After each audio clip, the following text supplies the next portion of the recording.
Hey, everybody. Welcome. I am so glad to be here with all of you tonight. We are going to have a very, very interesting live stream tonight, to say the least. So thanks for your patience. Started a little bit later than I expected. But yeah, let's go. Spoken of the American century. I say that the century on which we are entering can be and must be the century of the common man. A radical redistribution of economic power. I mean, we know that racism is just a byproduct of capitalism. Everything would be all right if everything was put back in the hands of the people. We need a government that will make sure Americans are taken care of and organize the economy to serve the people, not the profits of a wealthy few. We now have the techniques and the resources to get rid of poverty. We got to start getting out there with the people. Get out of the movement and get to the masses. We need a government of action.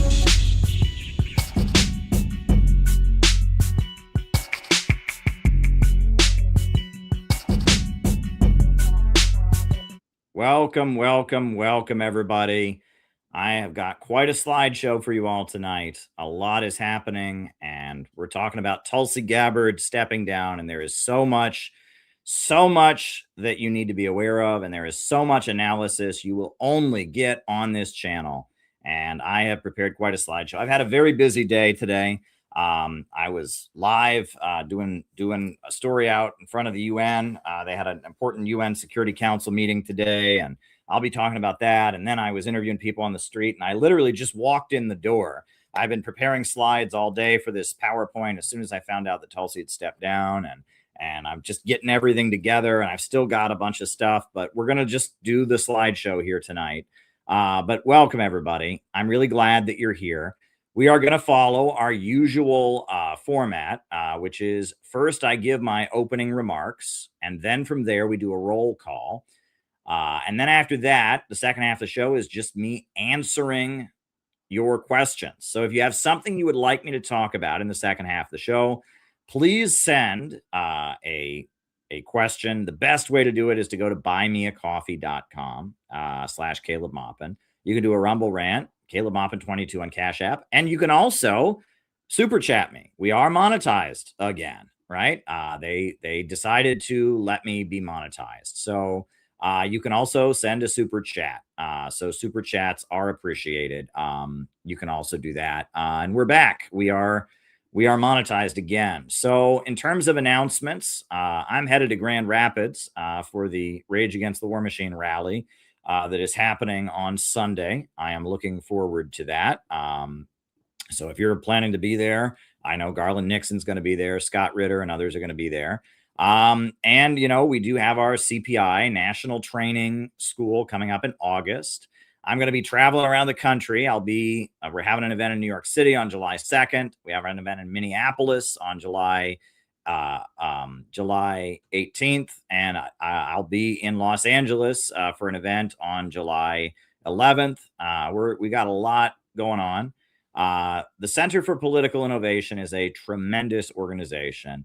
And we're doing a lot, and we're building a real anti-imperialist movement here in America. And we bring with us a level of analysis and understanding you just won't get anywhere else. And that's what I'm going to give you tonight, because we certainly have a lot to say about Tulsi Gabbard stepping down and all of that. So I would encourage you to join the City Center for Political Innovation if you're looking for an organization to join, to, you know, have a community of people dedicated to building a new America for working families and opposing the danger of a new world war and the emerging low-wage police state. Check out the Center for Political Innovation.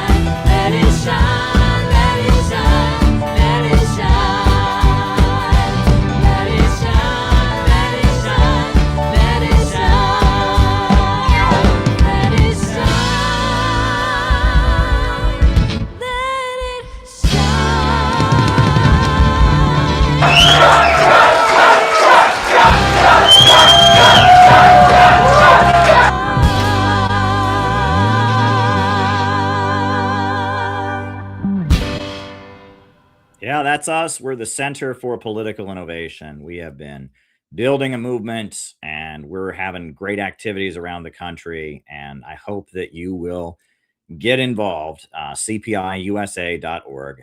We are a great organization bringing forward a level of analysis and an optimistic vision for a new America beyond war and empire. So I'm glad that you're with us tonight. As I said before, we'll be following our usual format, which is first I give my opening remarks. We then do the roll call. Tonight, the opening remarks are a slideshow on Tulsi Gabbard and her resignation and all the facts that you need to know. First, my opening remarks, then the roll call.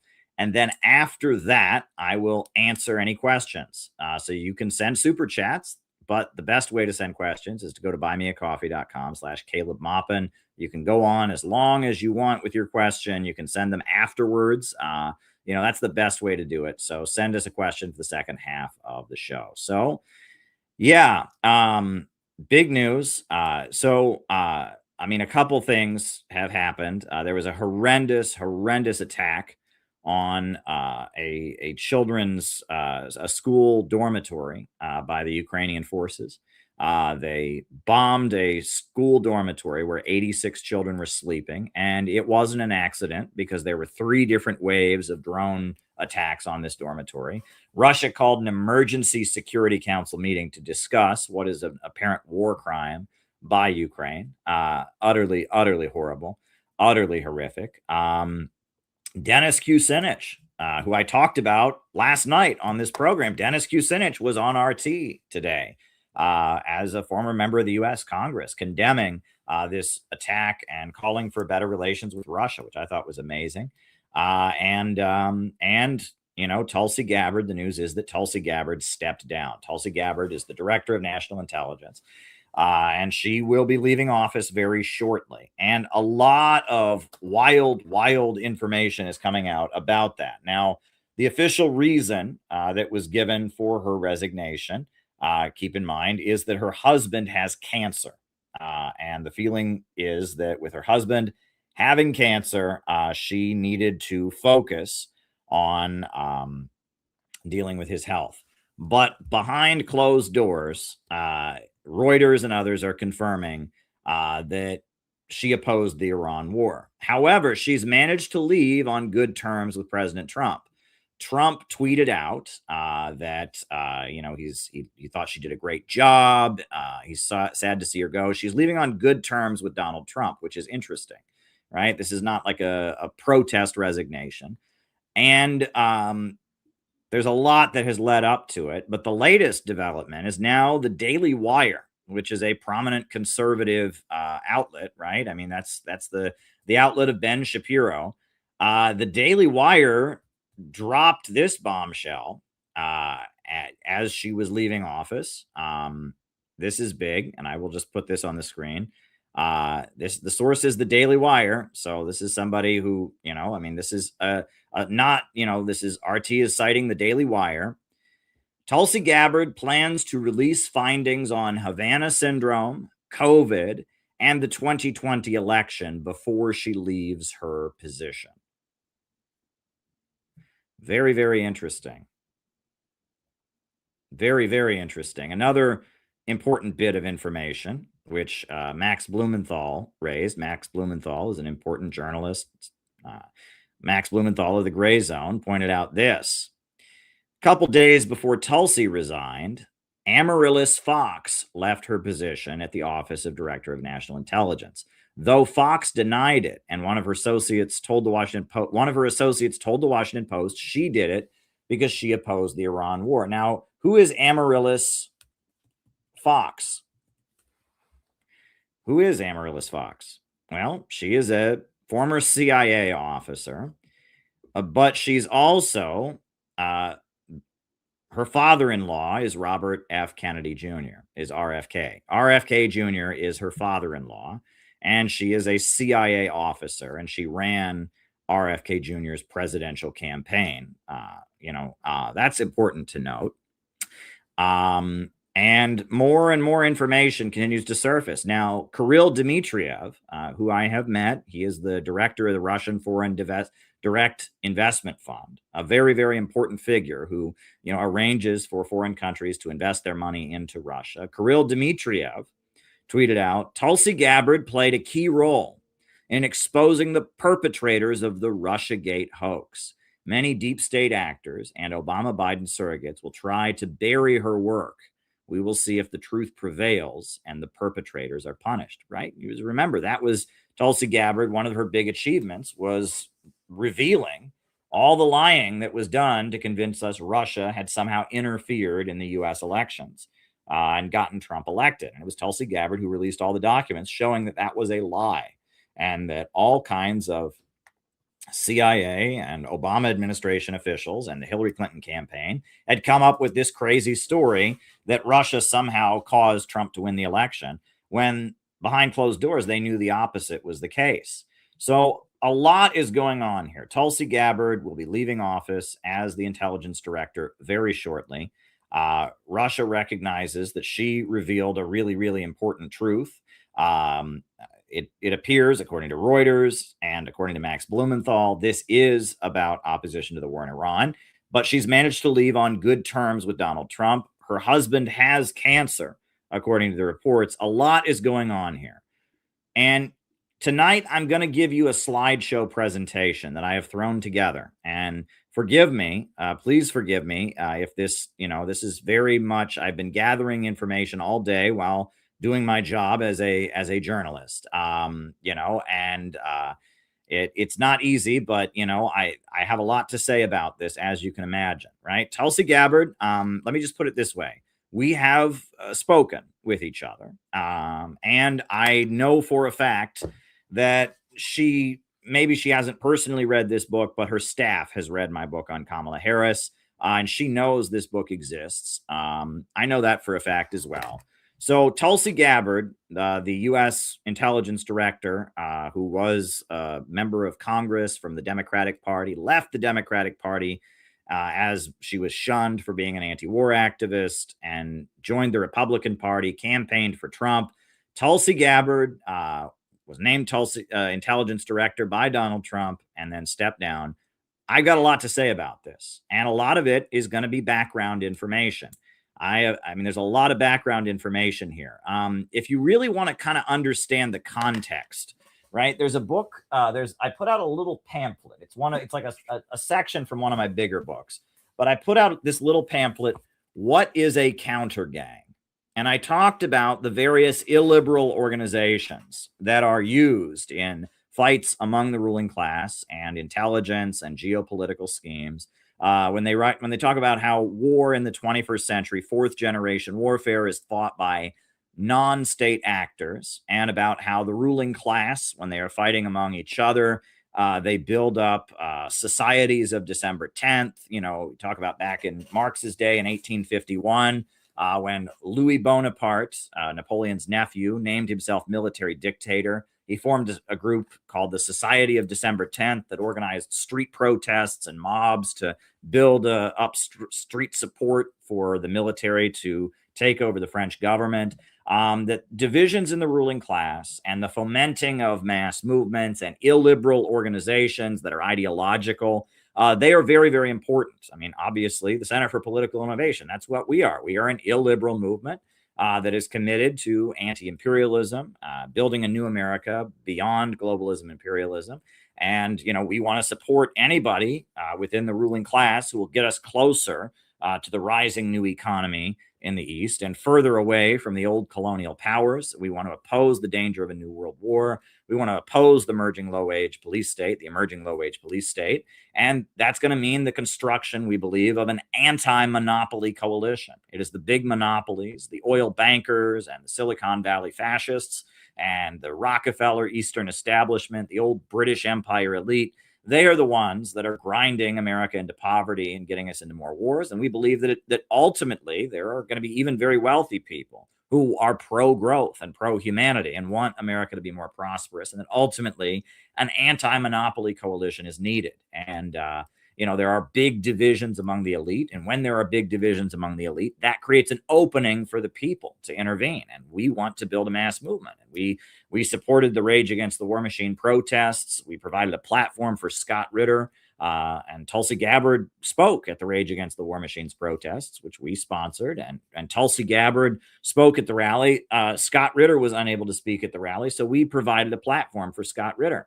And we were out in the streets during the 2024 election with a big banner that said, "Only peace can make America great again," echoing what was Tulsi Gabbard's message as she campaigned for Trump, that she wanted peace. And we did our best to amplify the pro-peace aspect of Trump's campaign. So this is very, very important to what we do and the kind of movement we are trying to build. The fact that Tulsi Gabbard has left the Trump administration is very, very important. So bear with me. This slideshow, I've been gathering the materials and getting everything together, and I just got home from being out and, being out in the field and reporting. And so now we've got a slideshow. Here we go.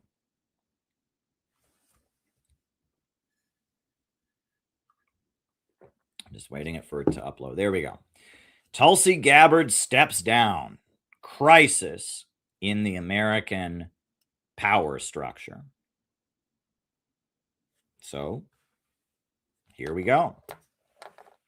Here we go.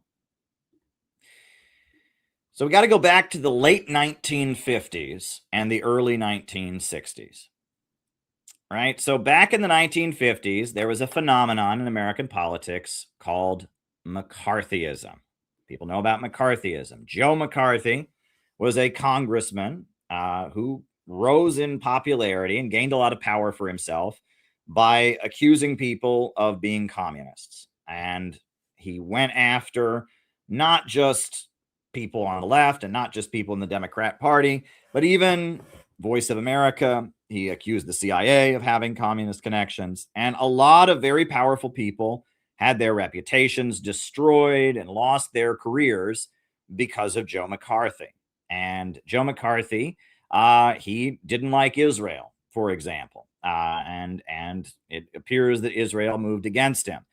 He really did not like the Rockefeller family. The Rockefellers are one of the wealthiest families in the world, if not the wealthiest family in the world. And they were Republicans at the time, but they were liberal Republicans. They were the founders of Planned Parenthood and strong advocates of abortion and birth control. They funded the Kinsey Report, the research of Alfred Kinsey, which is largely considered a big part of the sexual revolution.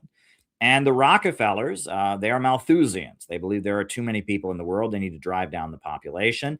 And in the atmosphere of McCarthyism, the Rockefellers felt they were under attack, and they didn't like Barry Goldwater. 1964, the Republicans nominated Barry Goldwater as their candidate, and the Rockefellers and their allies considered the Republican Party to be too far right. They said there was a whiff of fascism coming from the Republican Party. And the Rockefellers were very much part of the wave of liberalism that came after McCarthyism. After Joe McCarthy drank himself to death, after he was censured by Congress, after Stalin died, there was kind of a wave of Cold War liberalism. And first you had President Eisenhower, who was a Republican, but President Eisenhower called out and condemned Joe McCarthy.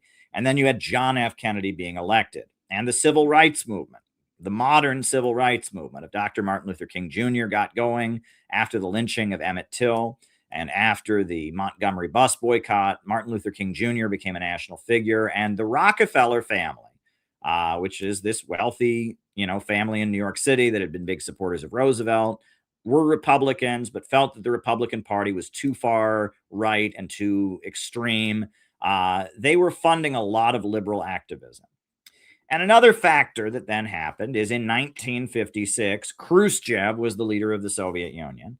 Stalin had died. And in 1956, at the 20th Party Congress of the Communist Party of the Soviet Union, Khrushchev got up and gave the infamous secret speech condemning Stalin and saying that Stalin, his predecessor, had been a mass murderer, had been an evil dictator, and that everything the Western media had said about Stalin was true. And that speech devastated the communist movement.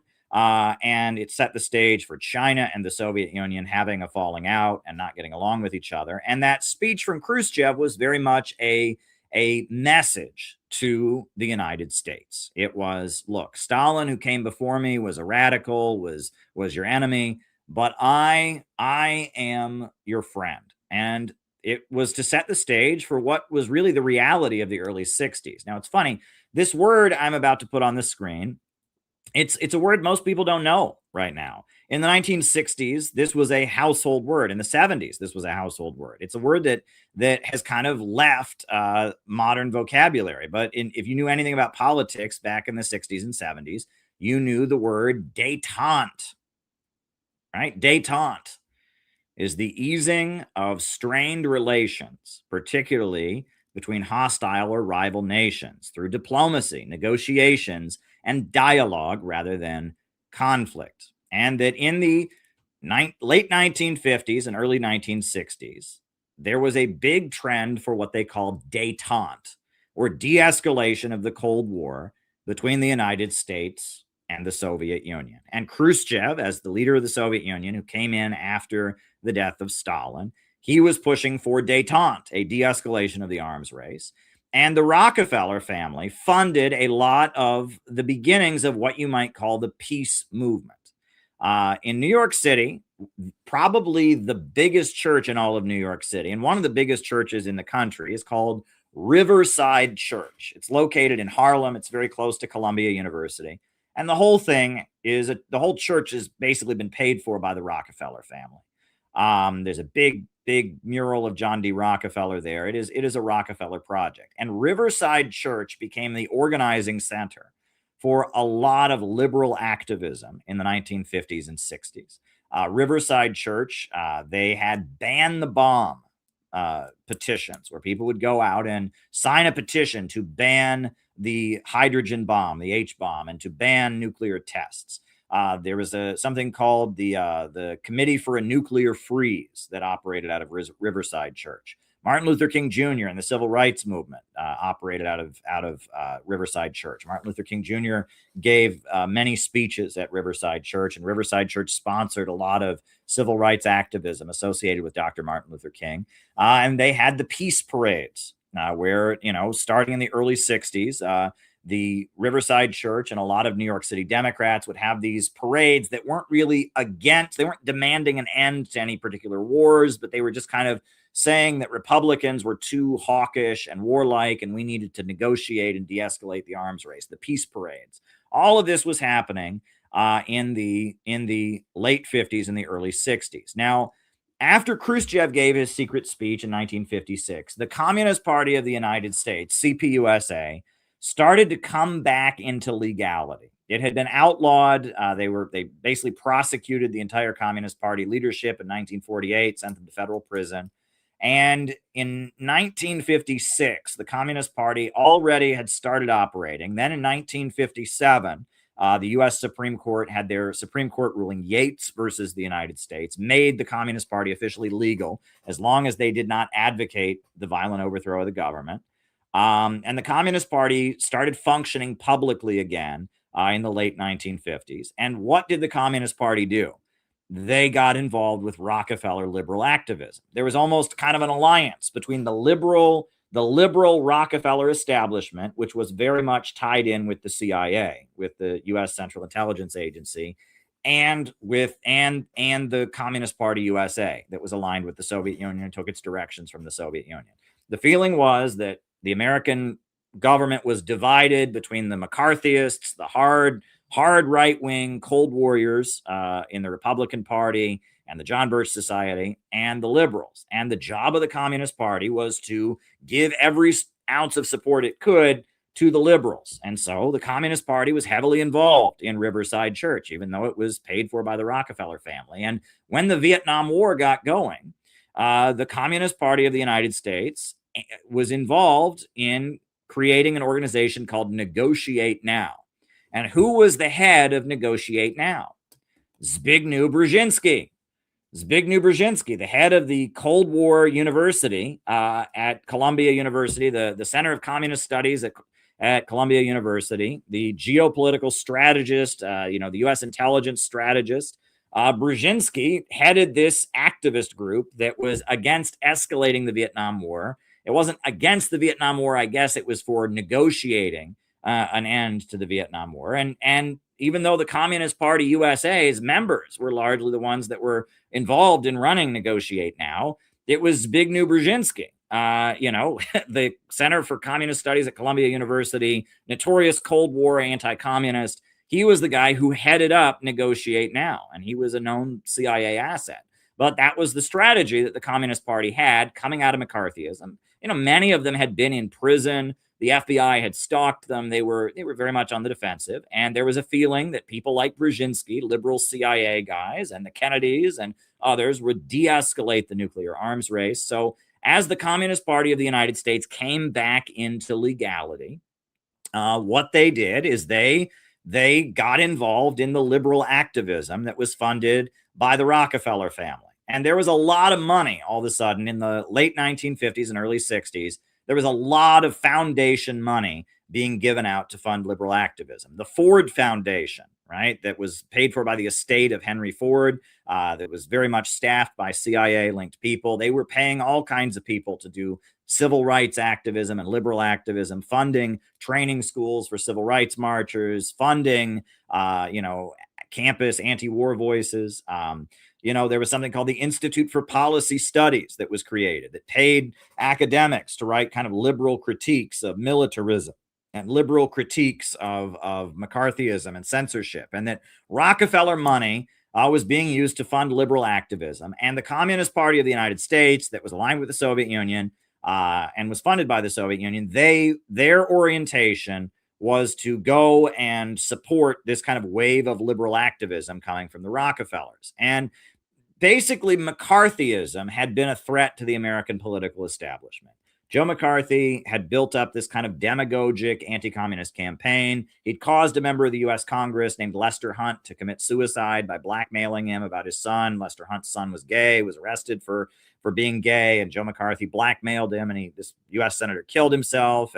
And there was a feeling that the fanatical anti-communism of the Republicans was a threat to the intelligence apparatus, the CIA, Voice of America, to the Rockefeller family that wanted to promote birth control, that wanted to promote abortion, that wanted to promote the sexual revolution. And so there was this wave of kind of like funding for liberal activism to push back against McCarthyism.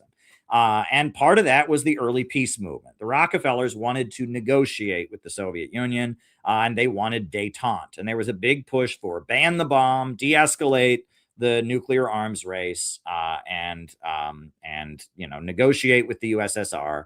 And it was paid for by the Rockefeller family, and the liberal CIA was heavily involved in it. The liberal wing of the CIA was very involved because the CIA, right, they're not the Pentagon. The Pentagon blows things up. The Pentagon launches missiles. The Pentagon invades countries. The CIA, they're about soft power, and they're about negotiation and making alliances and maneuvering behind the scenes. So the liberal CIA, the Rockefeller family, and the Communist Party were involved in the early stages of the peace movement. And another thing then happened also, which is that as you had this blowback against McCarthyism in the United States, it was especially a lot of young people were very excited about the civil rights movement. It became a very hip, cool thing to do if you were a young white college kid to get involved in the civil rights movement, to go down to Mississippi or Alabama as part of their freedom summers and get beaten up advocating for civil rights. And as that was going on, there was a wave of Eastern religions that came into the United States. And this is very, very interesting. And what was this about, right? The Hare Krishna movement is probably the most prominent, but they weren't the only one. There was another guy who went by the name of Sadhguru, who was quite popular, and a lot of Indian gurus, as well as mystical religious leaders from Asia, came into the United States. And what's interesting is John Foster Dulles, the founder of the CIA, kind of explained why. This is an actual quote from John Foster Dulles, the founder of the CIA. He said, "The religions of the East are deeply rooted and have many precious values. their spiritual beliefs cannot be reconciled with communist atheism and materialism.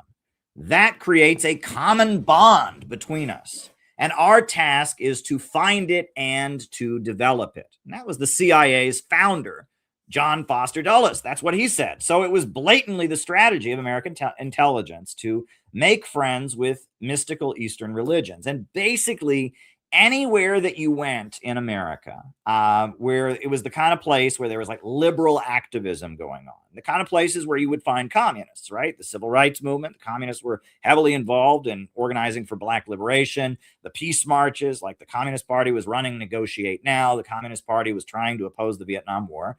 Any place that you would find communists, you would find mystical Eastern religious movements, gurus that were putting on classes. And it's funny, I don't know if anyone's ever seen the Broadway musical Hare, Transcendental Meditation. That was another one of these Eastern mystical groups, also from India.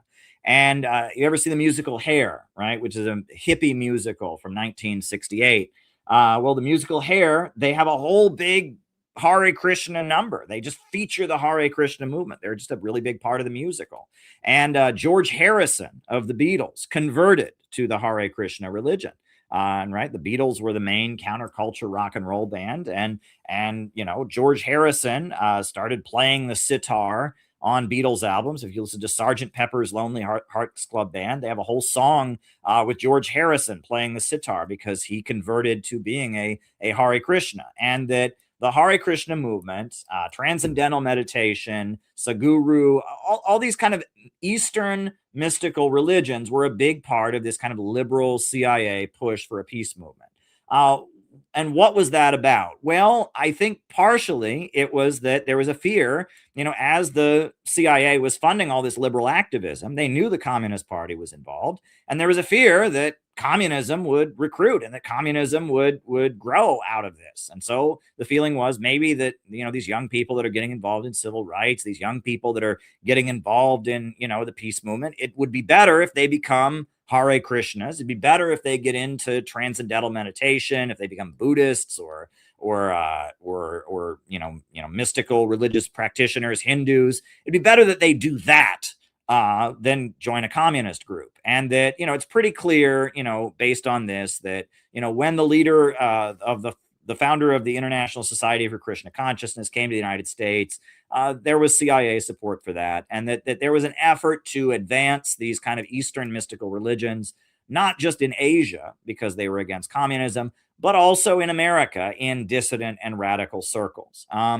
And what's very interesting is that, you know, obviously there had been interest in mystical Eastern religions in America prior to this. You know, Theosophy is a religious movement in America that draws heavily. It argues that all the major religions of the world have similar themes. It draws from Eastern traditions. There was something called the Oxford Group that was formed prior to World War II that used a lot of Buddhist themes. And it's the Oxford Group is actually what the Alcoholics Anonymous program comes out of. And it was a group that, you know, encouraged people to live a lifestyle where they didn't drink, etc. There was Baha'ism, right? Baha'ism was one of these movements. That's more from the Middle East, not Asia necessarily. But you know, it was one of these movements, and that the effort was to bring these groups in there, and that a lot of these groups, it's very interesting. A lot of these groups are against capitalism because they argue that capitalism is not moral and not religious.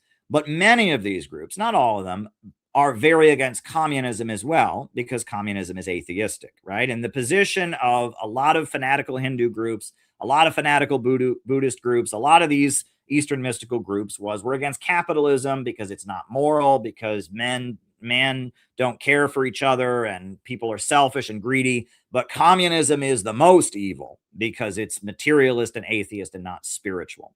And that's what a lot of these groups believed. And some of these groups, not all of them, some of these groups during the Second World War had sided with the Axis powers on the basis of that. You know, Theosophy in particular was pretty widely attacked for the fact that there were people associated with it who were so against communism, they wanted Hitler to win World War II. You know, and my understanding is that Bill W. and Dr. Bob were both members of the Oxford Group. They joined the Oxford group, which was one of these, it was like a Christian group that adopted some Buddhist teachings, was very popular in Britain. And its members weren't supposed to drink, and then they broke away and formed Alcoholics Anonymous. But regardless, so there was kind of a history of these kind of groups being popular in kind of intellectual circles, and like the Theosophy Center. I believe it's still a building in New York City. There's a lot of different groups like this. But after the Second World War, there was a feeling that these groups could be very key in allying with the U.S. government against communism. And anywhere that you found peace movements, civil rights activism, you found these groups. So that leads us to a very, very important part of the peace movement in America, a very, very important location for the peace movement, which was Hawaii. Now, we don't think about Hawaii being that important. Hawaii had just become a state at this point, right? And Hawaii is part of the United States. It's where Pearl Harbor was. Remember, the attack on Pearl Harbor is what started World War II. But but Hawaii was a really, really important place for this kind of Cold War politics because it's in the Pacific and because there's a lot of U.S. military bases there. And you have to remember, the Pacific was one of the main places the USA was contending with communism. 1965 in Indonesia, you had a coup where the government of Indonesia, the leader of Indonesia, had been sympathetic to communism. And so the CIA overthrew him. Well, who paid for the coup? The Bank of Hawaii. The Bank of Hawaii was largely involved in funneling the money for that coup in Indonesia in 1965. Eventually, in the Philippines, Marcos became the military dictator because communism was rising in the Philippines. So Marcos established his military dictatorship with the help of the CIA, and that the Pacific is an important part of the battle against communism in Asia. U.S. military bases are all over Hawaii. It's a very important spot. It's obvious. It's increasingly a tourist spot, right? Elvis Presley in the early 60s, he made the movie Blue Hawaii, and Hawaii was being promoted as a tourist spot. And, this is the post-World War II economic expansion, right? So for the first time, American families are wealthy enough that they can afford to take time off work and book a flight and fly out to Hawaii to go on the beach. So in the 50s and 60s, Hawaii, there's a lot of business out in Hawaii because Americans want to go there on vacation. Before, prior to the Second World War, going on vacation in the Pacific, that was something that only very rich people in America could do. But during the post-World War II economic expansion in the 1950s and 60s, that was something that more average Americans could do. So Hawaii is a very important spot. But in addition to all of this, there's a lot of indigenous people in Hawaii. You remember, Hawaii was an independent country. It had a monarch, a queen, and the USA colonized Hawaii. There were missionaries from the Congregational Church, and they fabricated a story of these Christian missionaries being persecuted. This was in the 1800s. They fabricated a story of these Christian missionaries being persecuted, and the U.S. military was sent to Hawaii allegedly to protect the Christian missionaries, and they overthrew the queen and made it a U.S. territory. And then after World War II, Hawaii was made into a U.S. state. And so there's a very large indigenous population in Hawaii.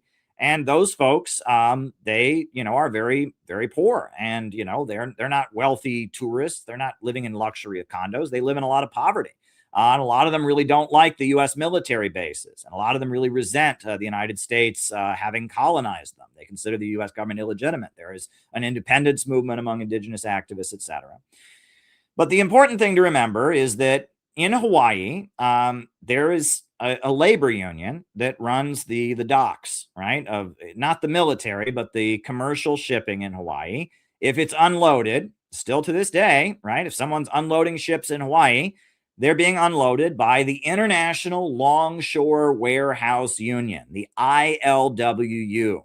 Now, ILWU, it's the West Coast Labor Union of Dock Workers. And it is still to this day, it is the only labor union, one of the only labor unions. I believe there were two others, United Electrical Workers and the mine and mill workers. It was one of only three, or it was one of only a few labor unions that didn't ban the Communist Party from membership during McCarthyism. And ILWU was started by Harry Bridges. That comes out of the dock workers strike of San Francisco in 1934. And ILWU is considered a red union. They're considered to be a communist union, even up until today. A lot of the people that run the ILWU, for a long time, it was a guy whose name was Clarence Thomas, nothing to do with the Supreme Court justice, just had the same name. And Clarence Thomas was considered to be very close to the Communist Party USA and other communist groups. The ILWU sponsored the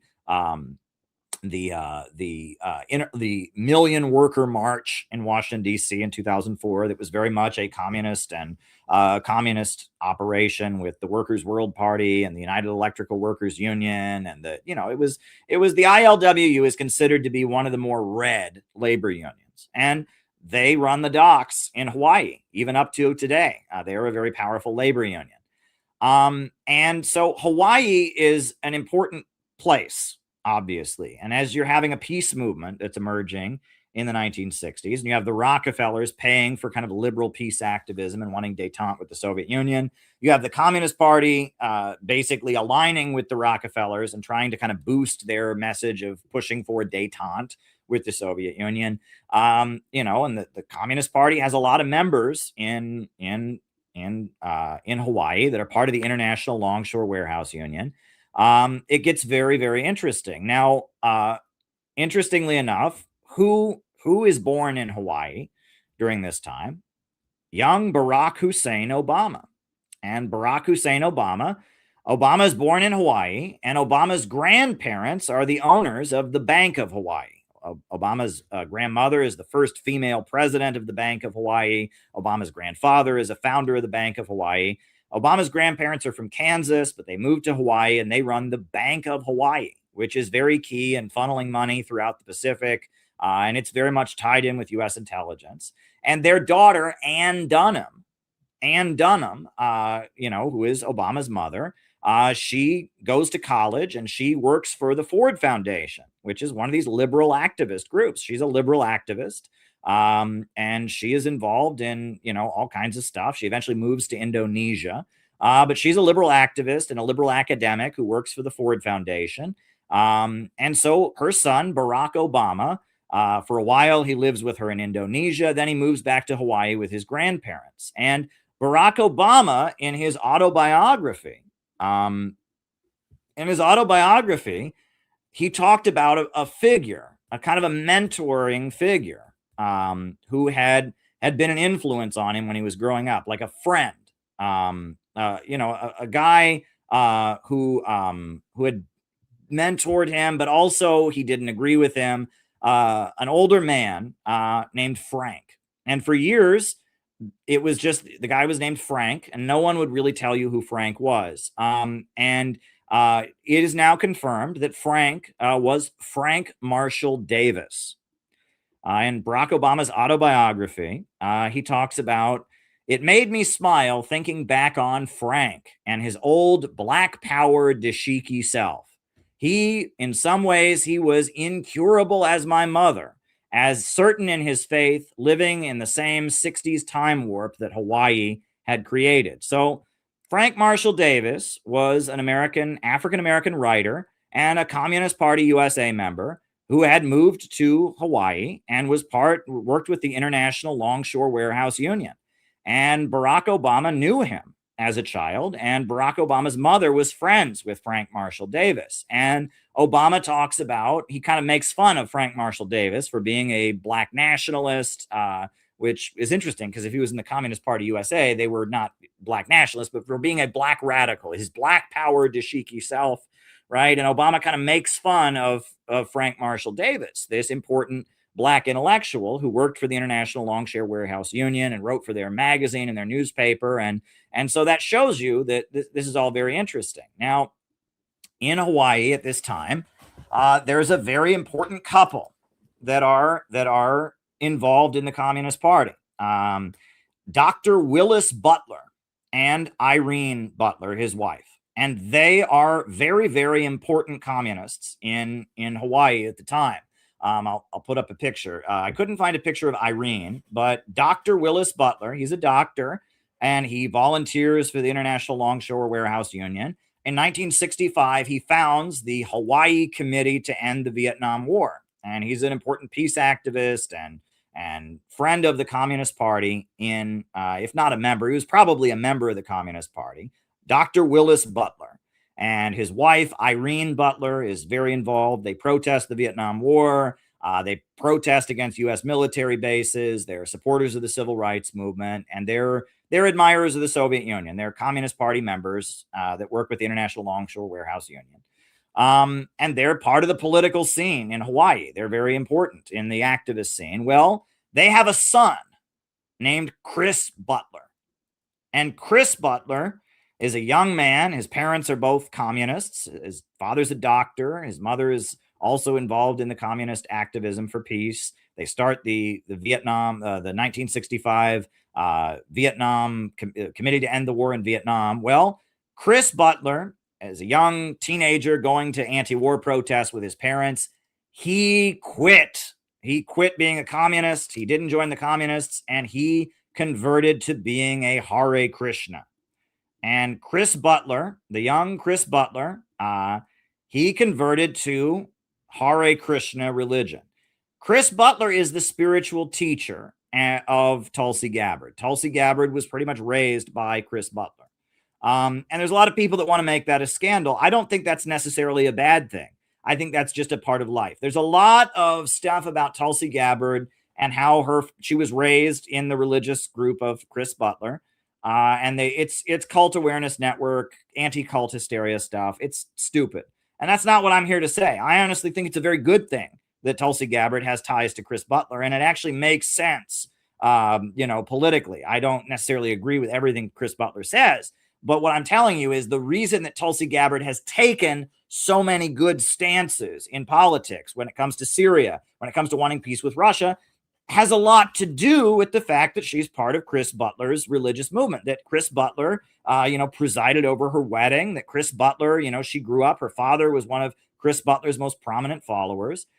It's very important. And Chris Butler, whose parents were in the Communist Party, and he was a teenage young man. And as a teenager, like I said, in all of the anti-war spaces back in these days, you suddenly saw the Hare Krishna movement, and the Hare Krishna movement was big in Hawaii. And this teenage son of communists, Chris Butler, converted to being a Hare Krishna and joined the Hare Krishna movement in the 1960s. Very interesting. So what is the Hare Krishna movement? And forgive me, I am not a Hindu, and I'm not an expert on Hindu religious beliefs. But based on my research as an outsider, Hinduism is a religion from India, and largely it is considered to be a polytheistic religion, meaning that they believe in more than one God, but not exactly, because Hindus believe that there is only one source, God. There's only one creator. There's only one source of energy in the universe.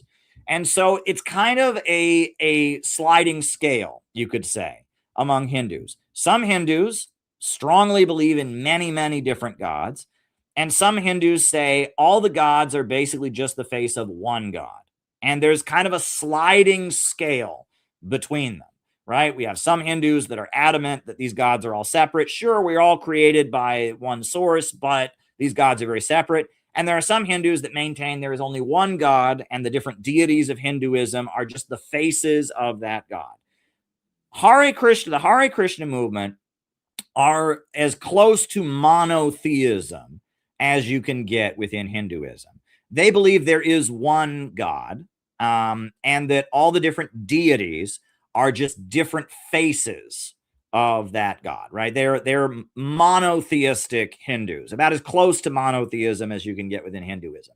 They obviously recognize different deities, but they see them all as just kind of the center of one source, one God. And what makes the Hare Krishna movement separate is their belief is that what you should do, the most righteous thing that you can do, is to live a life of poverty, give up all your material possessions, live a life of poverty, and chant the name of God, and go out into the universe, go out into the streets and chant the name of God. And it's a religious movement from India, and it's these people who basically become monks or priests, and they walk around the streets of India and they beg for money, and people give them money or buy flowers from them or whatever, and they chant the name of God all day long because they believe that that is bringing power and peace into the world. And that by chanting the name of God constantly, and by not owning any property, by just living a life of poverty and chanting the name of God, you are connecting with heaven, and that you are detaching from the materialist world. They largely take to heart the Hindu teaching that one should transcend the material world. One should connect to spiritual power, and that one shouldn't be concerned with how much money they have. One shouldn't be concerned with the concerns of this world. You should connect to God, and you should chant God's name constantly as a way to have that connection. And the most holy people are the people that give up all material possessions, live like monks, and chant God's name. Now, the main organization of the Hare Krishna movement that still exists is called the International Society for Krishna Consciousness. And, I see them every so often. I don't see them as much anymore, but I used to see them on the streets of New York City. And they're out there banging on, they have pots and pans, and, they have like bongo drums, and they just are out there on the street, and they just say, Hare Krishna, Hare Krishna, Hare Krishna, over and over and over again. When I first moved to New York City, I didn't have much money. And I found out that on Sundays, there was a free Indian food buffet at the Hare Krishna temple in Brooklyn. And so I used to go once in a while. I would go, if I was short on money, I would go to the Hare Krishna temple, and I would eat food at the Indian buffet, and I would listen to their sermons. And it's just a religious group from India. Now, they exist. They've had some splits, and there's a community in West Virginia, like a compound where a lot of them live. And, there's all kinds of different things, and they've been attacked as a cult. The Cult Awareness Network has gone after them and stuff like that. But they're a religious sect from India brought to the United States, probably as an effort to push people away from communism. And they were associated with the peace movement. Even though they're very anti-communist, they wanted to negotiate. They wanted an end to wars. They're like pacifists, right? Pacifism is part of their religion.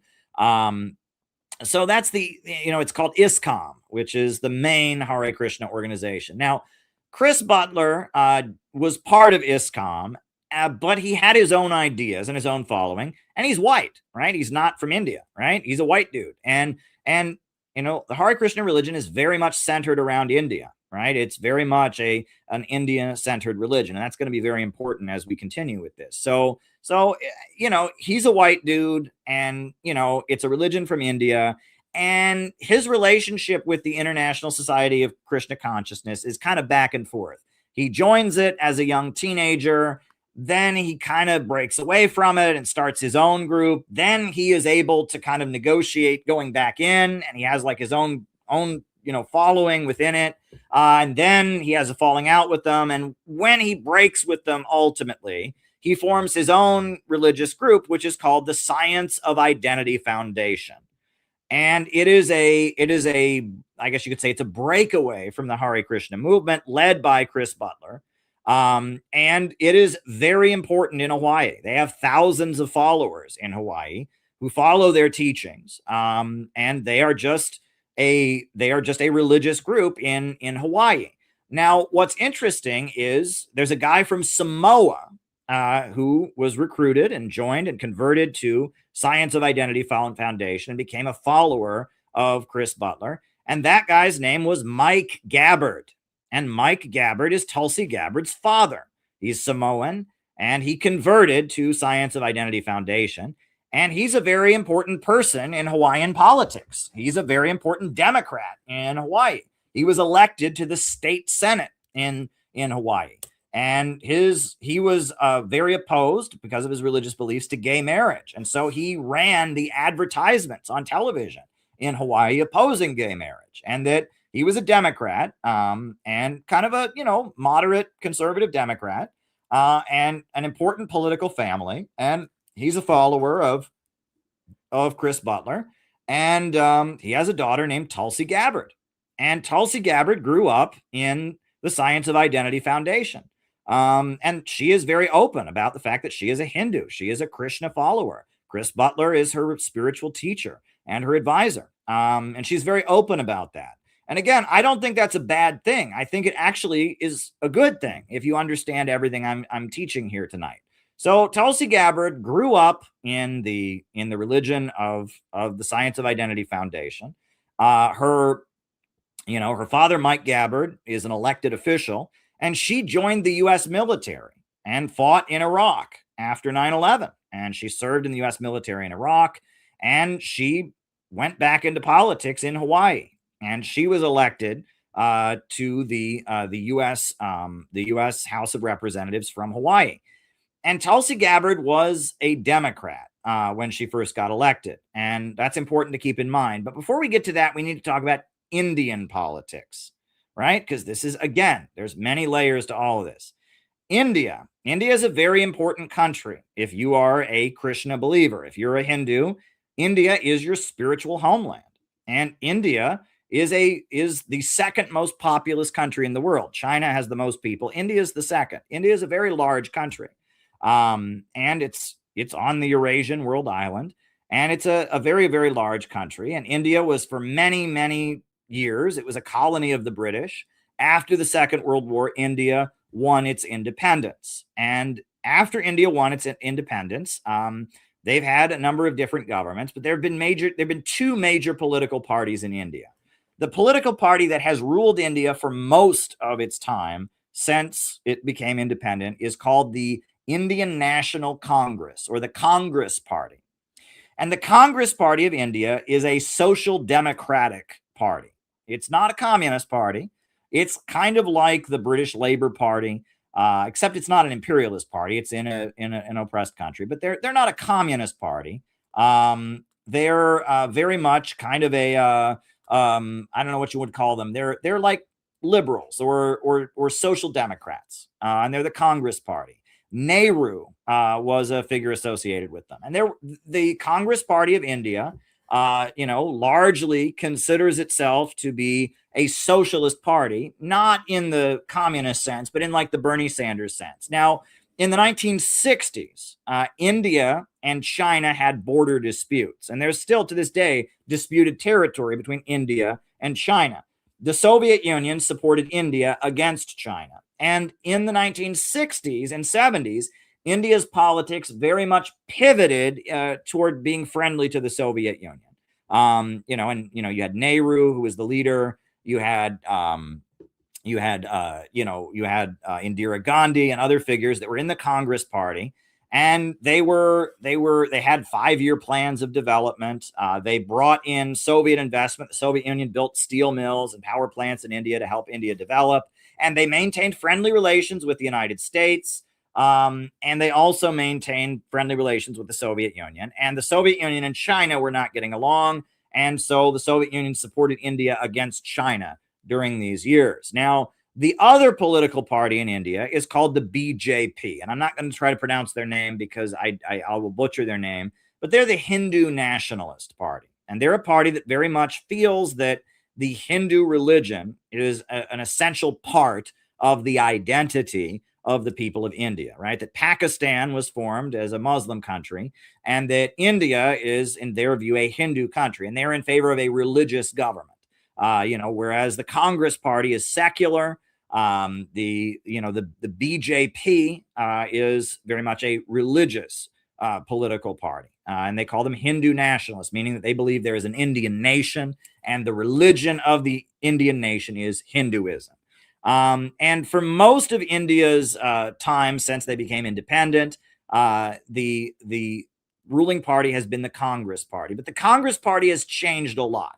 In the 1960s and 70s, the Congress Party of India praised the Soviet Union very openly, was part of the non-aligned movement, would condemn the United States around the world, and they were very much, you might even say, almost at times they almost seemed like they were in the Soviet camp. But in the 1980s, the 1990s especially, the Congress Party now, they're just liberals. They're just a woke kind of liberal political party. And they have kind of lost a lot of ground. They're still the second largest political party in India, but they're not a party that advocates any kind of, planned economy. They're certainly not a party that is friendly to Russia or friendly to China. The Congress Party has kind of just become a liberal party. Right. That the socialism is that, they want poor people to have food or something. It's vague. They're not, while at one point you could say they were kind of like pivoting toward an alliance with the Communist Party or something like that. They're not. The other thing to keep in mind is that in India, you have a Muslim minority, right? There's a lot of Muslims in India, even though India is overwhelmingly not Muslim, it's overwhelmingly Hindu. Muslims in India are a minority. And there is something they call Deobandism, right? Again, vocabulary. You learned the word détente. Now you're going to learn another word. This isn't a word that again, if you're, somebody familiar with politics and in the United States, you wouldn't know this word. But if you're in India, you would know this word, Deobandi.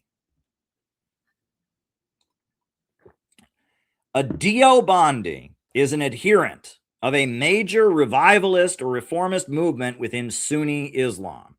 The term originates from Deoband, a town in Uttar Pradesh, India, where the renowned Islamic seminary was founded in 1867. The Deobandi movement, those are Wahhabis of India. They are Islamic fundamentalists, you could say. They have the beliefs of Saudi Arabia, and Saudi Arabia funds Deobandi schools in India. And the Muslims of India very much feel that they are persecuted.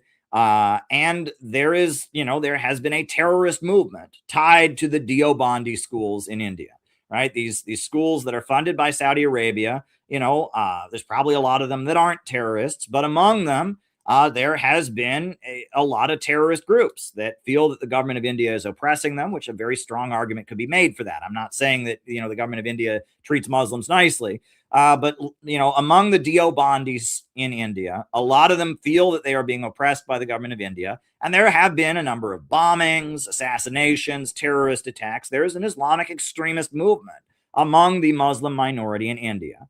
And Saudi funding of the Deobandi schools is a really essential part of that. And that Pakistan, even though Pakistan is a Muslim country, they have an issue with the Deobandis as well, because these Deobandi schools based in India train Wahhabi extremists who then go into Pakistan and kill Shia Muslims. I've actually been to workshops about this very issue where Shia Muslims talk about the fact that these Deobandi schools in India, they train the Muslims of India to be fanatically hateful of Shia Muslims. And then they go over the border into Pakistan and they murder Shia Muslims in Pakistan. And Iran has had an issue and is very concerned about the Deobandis. The Deobandi schools that are funded by Saudi Arabia are very much linked to all kinds of terrorism and killing. This is like ISIS, Al-Qaeda kind of stuff. Not all of them, let me say. There are probably some Deobandis that are peaceful. There are probably some Deobandis that are not in favor of all of this. But the Deobandi wing of Islam in India is very, very, very much associated with a lot of terrorism and a lot of violence.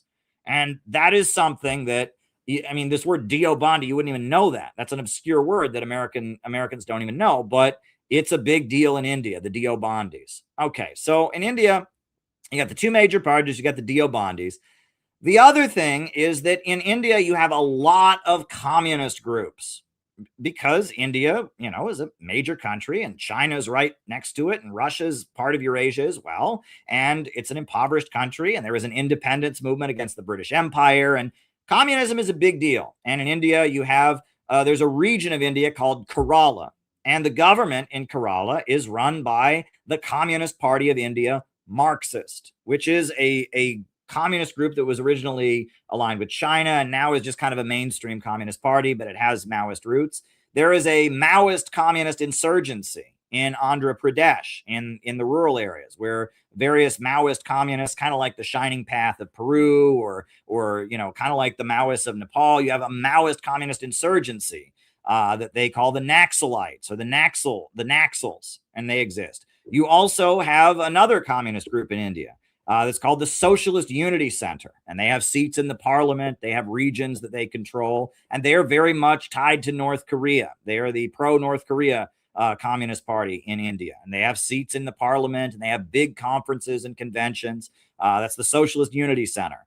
And you have the old Communist Party. You have the Communist Party of India, Marxist, which runs an entire region called Kerala. You also have the Naxal Maoist rebels. You also have the Socialist Unity Center that is sympathetic to North Korea. And you also, they're a former Maoist group that is now aligned with North Korea. And you also have the old Communist Party of India, the old, not the Communist Party of India Marxist, but the old Soviet-aligned Communist Party that has some seats in the parliament. There are hundreds of thousands, if not millions, of communists in India, and they run labor unions. They're a very, very powerful political force, and they tend to be aligned with the Congress Party because they want secular government. They want dialogue between Muslims and Hindus, and they tend to be very much aligned with the Congress Party against Modi and against the Hindu nationalists. There are border disputes with China. The communist groups tend to be sympathetic to China around the border disputes and want to get along better with China, whereas the Hindu nationalists tend to be much more hostile to China. Modi very much feels that China has taken territory from India. There's border disputes there. When Modi took office, the current leader of India, the current president, Narendra Modi, that was a really big deal in 2014. And it was a big deal because Modi, even though, and this is where it gets wild, even though Modi is a conservative, he's a Hindu nationalist, a traditional religious guy from the right-wing party in India, he was considered to be more anti-US than his opponent. Isn't that wild? Because the Congress Party of India has basically just become a liberal kind of woke party. And the Congress Party of India tended to support all the CIA color revolutions. And, India is a conservative place. In India, they're not really into the whole transgender thing in India. They're not really into the rainbow flag in India. And there's a lot of feeling that America funding liberal NGOs that promote gay marriage, that promote feminism and LGBT rights and are questioning traditional values. There's a lot of feeling that that is not a good thing. Barack Obama did not like Modi. And in fact, Barack Obama blocked Modi's visa to come to the United States on a number of occasions. And he did it as a favor to the Muslim Brotherhood because Modi is allegedly tied to some massacres of Muslims in India. Barack Obama has blocked Modi's visa from coming to the United States before. And so in 2014, when Modi took office, that was seen as a sign that India might actually pivot closer to Russia and even closer to China, even though Modi hates China. It was a sign of India becoming more independent because Modi was very much a critic of the Western liberalism, a critic of George Soros and the liberal activist NGOs in India. And he was somebody who wanted to trade with Russia, especially more, and was open to making a deal with China, etc. And here's a really, really wild thing, right? So Kamala Harris, remember Kamala Harris, right? Well, Kamala Harris has a niece who lives in India, right? So Kamala Harris, her mother was Indian, right? And I guess this is a little bit of a spoiler alert. And I mean, we'll be talking more about this in a little bit, but Kamala Harris, her niece, right, lives in India. Meena Harris. I'll show you a picture of Meena Harris. This is Kamala Harris's niece. Meena Harris. And Meena Harris runs liberal and feminist LGBT activism in India and hates Modi. Are people starting to get this now?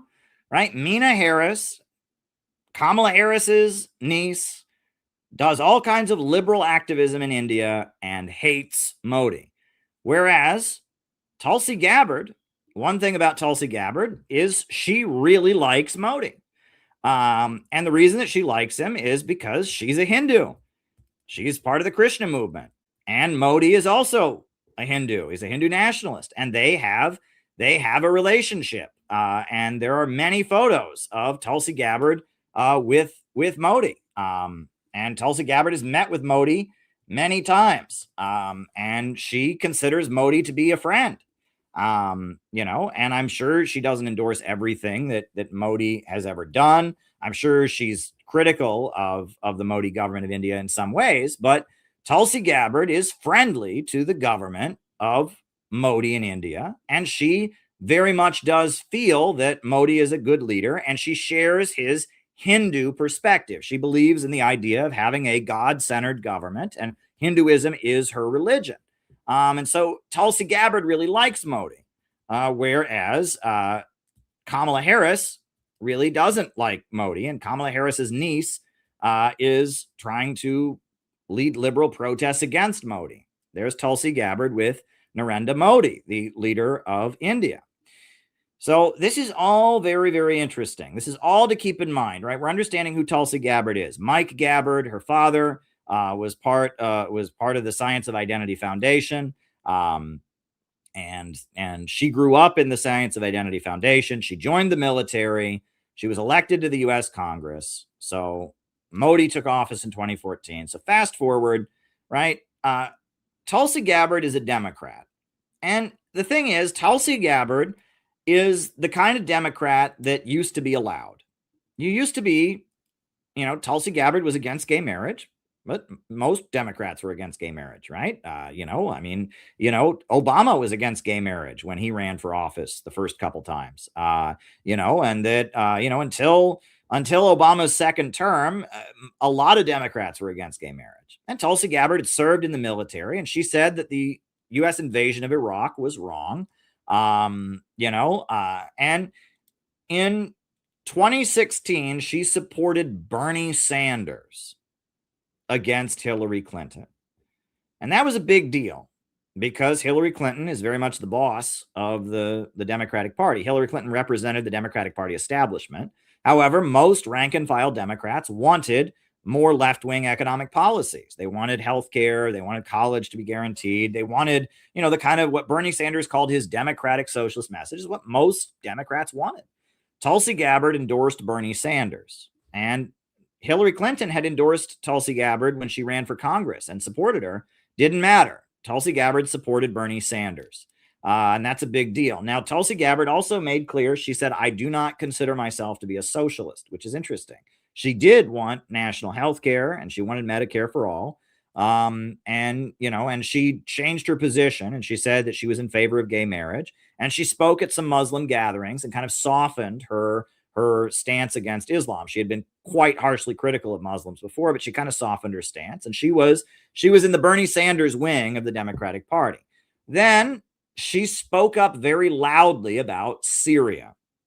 All right, Syria, the Syrian Arab Republic, led by Bashar Assad and the Ba'athist Arab Socialist Party, was battling against Wahhabi extremists, people that are following the Saudi form of Islam that wanted to overthrow the Syrian government, people that are very similar to the Deobandis in India, Wahhabis. And Wahhabis were trying to overthrow the government of Syria, and they did ultimately overthrow it. It took them quite a long time. Well, Tulsi Gabbard, as a member of the U.S. Congress, went to Syria and met with Syrian President Bashar Assad. And she made clear, she proposed a law, the Stop Funding Terrorism Act, urging the U.S. government to stop arming Wahhabi extremists, or Deobandis. In India, they call them Deobandis. In the Middle East, they call them Wahhabis. And she introduced legislation to stop funding terrorism. And that makes sense because India has had its share of problems with Wahhabi extremists, the Deobandis, and the Syrian Arab Republic was facing an insurgency funded by the United States, in which the forces that did the fighting, a lot of them went on to create ISIS. The current president, the new leader of Syria, is a guy who literally danced on 9/11. A guy who was a wanted man, who was a terrorist. And was, Al-Jilani from, after 9/11 was a wanted terrorist, an Al-Qaeda terrorist. He's now the president. Well, Tulsi Gabbard didn't want the U.S. government to be supporting Wahhabi extremists, and she presented a position of being sympathetic to the Syrian government. And that is very, very interesting. The other thing is that even though Tulsi Gabbard was a Democrat, And even though Tulsi Gabbard, supported Bernie Sanders, Jacobin magazine went after Tulsi Gabbard. Jacobin magazine, the big socialist magazine that kind of came out of nowhere, the DSA aligned internet socialist magazine, they ran a whole smear piece against Tulsi Gabbard, how she's homophobic and she's tied to fascists in India and she's tied to fascists in Syria. And they did a whole cancel culture campaign that if you're a leftist and a socialist, you shouldn't support Tulsi Gabbard. But Jimmy Dore supported Tulsi Gabbard. Max Blumenthal supported Tulsi Gabbard. And all the anti-war socialists supported Tulsi Gabbard. But the woke left, the Democrat Socialists of America, the AOC crowd, they ran a whole vicious Tulsi Gabbard is no good, Tulsi Gabbard is evil campaign against Tulsi Gabbard. And Tulsi Gabbard ran for president in the year of 2020. She ran for office, and the mainstream media didn't treat her as a serious candidate. They treated her as if she was just a fringe candidate, and the Bernie Sanders people smeared her, and she was barely got any time on the debate stage in 2020. She had very, very, very limited time on the debate stage. And what I talked about in my book on Kamala Harris is that with very, very limited time on the debate stage, she barely got any time during the debates that she was in, Tulsi Gabbard took down Kamala Harris. Kamala Harris was running for president in the 2020 Democratic primary, and so was Kamala Harris. And Tulsi Gabbard took down, it was one of the most epic political knockouts I have ever seen in my life. I have never seen anything like it. Tulsi Gabbard barely got any time on the debate stage. And at the time, 2020, the Black Lives Matter, upsurge had just happened. You'll remember after the killing of George Floyd. And this was the 2020 election. And in the 2020 Democratic primary, she called out Kamala Harris for her record as a prosecutor. And I'm going to put that clip on. I've shown it on this channel many times, but it's been a while since we've talked about this. And it honestly, there's a reason. I mean, there's a very good chance that Kamala Harris could have been president if it wasn't for this moment. And it is one of the most epic political knockouts in American history. And with her limited time on the debate stage, Tulsi Gabbard took down Kamala Harris. So let me just put it on here. This is epic. I want to bring the conversation back to the broken criminal justice system that is disproportionately negatively impacting Black and brown people all across this country today. Now, Senator Harris says she's proud of her record as a prosecutor and that she'll be a prosecutor president, but I'm deeply concerned about this record. There are too many examples to cite, but she put over 1,500 people in jail for marijuana violations and then laughed about it when she was asked if she ever smoked marijuana. She blocked evidence. That would have freed an innocent man from death row until the courts forced her to do so. She kept people in prison beyond their sentences to use them as cheap labor for the state of California. And she fought to keep cash bail system in place that impacts poor people in the worst kind of way. Thank you, Congresswoman. Senator Harris, your response. As the elected Attorney General of California, I did the work of significantly reforming the criminal justice system of a state of 40 million people, which became a national model for the work that needs to be done. And I am proud of that work. And I am proud of making a decision to not just give fancy speeches or be in a legislative body and give speeches on the floor, but actually doing the work of being in the position to use the power that I had to reform a system that is badly in need of reform. That is why we created initiatives that were about reentering former offenders and getting them counseling. It is why, and because I know that criminal justice system is so broken, that I am an advocate for what we need to do to not only decriminalize, but legalize marijuana in the United States. I want to bring Congresswoman Gabbard back in. Your response. The bottom line is, Senator Harris, when you are in a position to make a difference and an impact in these people's lives, You did not. And worse yet, in the case of those who were on death row, innocent people, you actually blocked evidence from being revealed that would have freed them until you were forced to do so. There is no excuse for that. And the people who suffered under your reign as prosecutor, you owe them an apology. Senator Harris. My entire career, I have been personally opposed to the death penalty, and that has never changed. And I dare anybody who is in a position to make that decision, to face the people I have faced, to say, I will not seek the death penalty. That is my background. That is my work. I am proud of it. I think you can judge people by when they are under fire, and it's not about some fancy opinion on a stage, but when they're in the position to actually make a decision, what do they do? When I was in the position of having to decide whether or not to seek a death penalty on cases I prosecuted, I made a very difficult decision.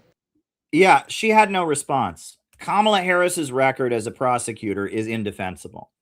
It's indefensible. There was a drug lab that was turning over false positive results, and there were over 1,000 people who ultimately got their sentences and their convictions nullified because Kamala Harris's office had suppressed and kept quiet that this drug lab was turning over false results.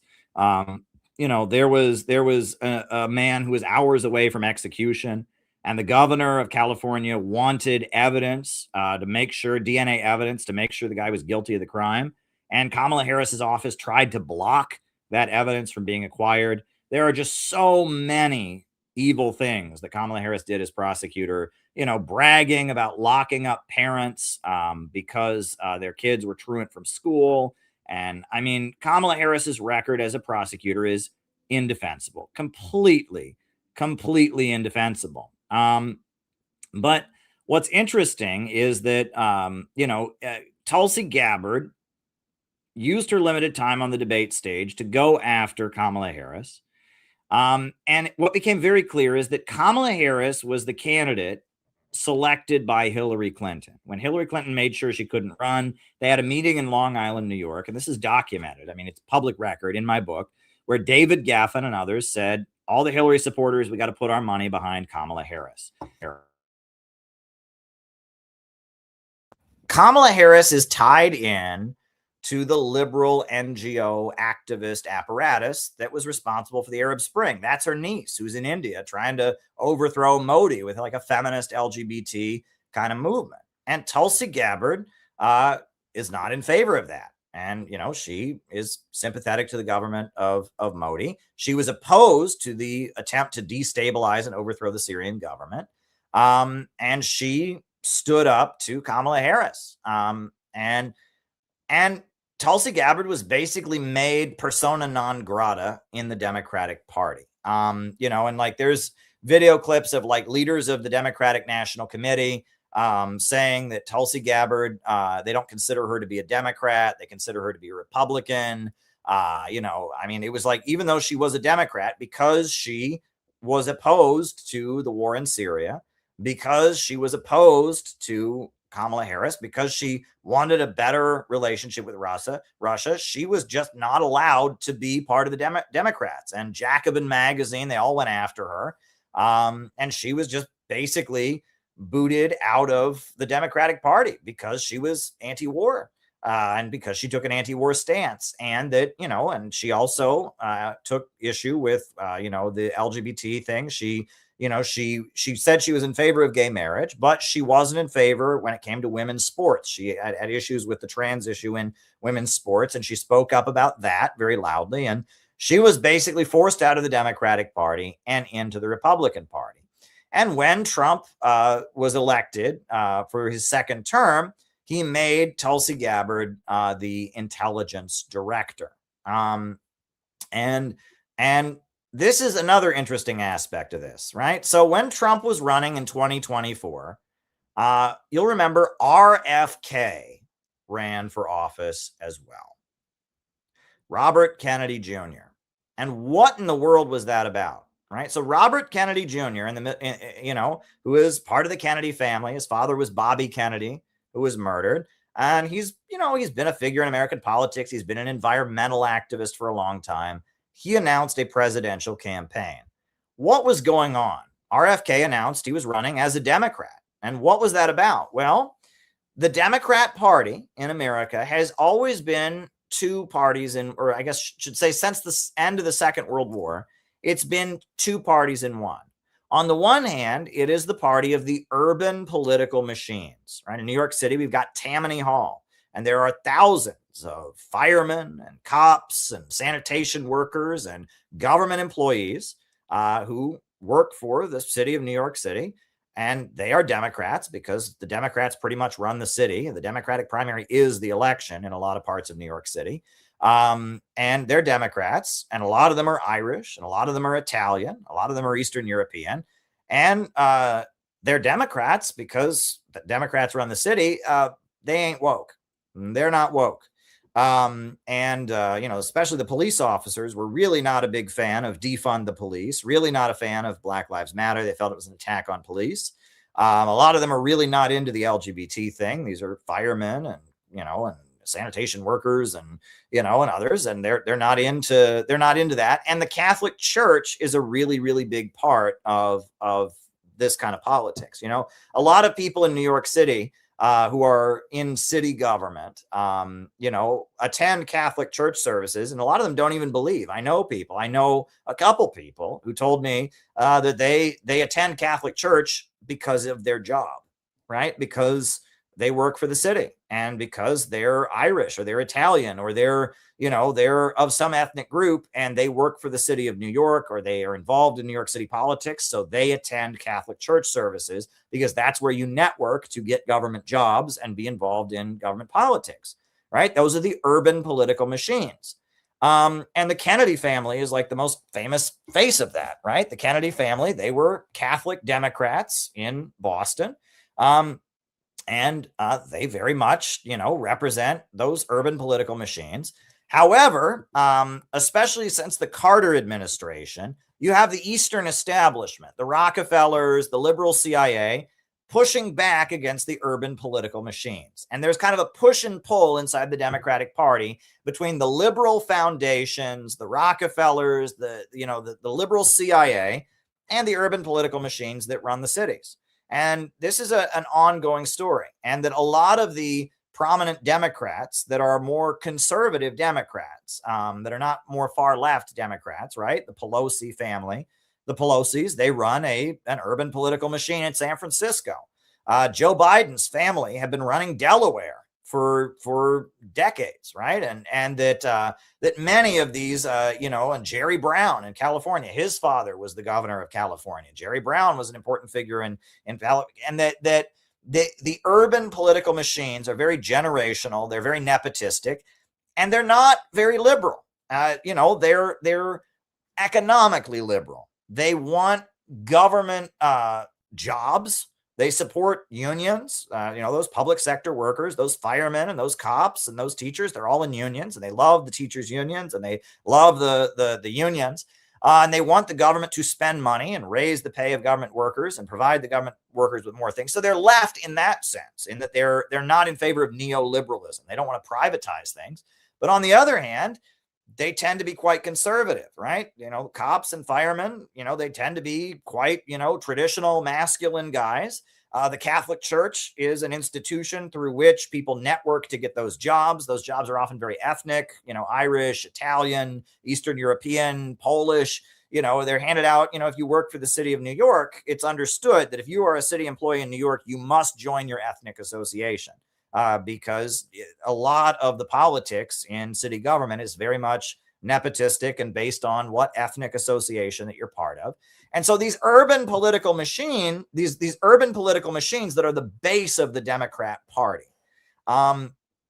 they don't line up with wokeism.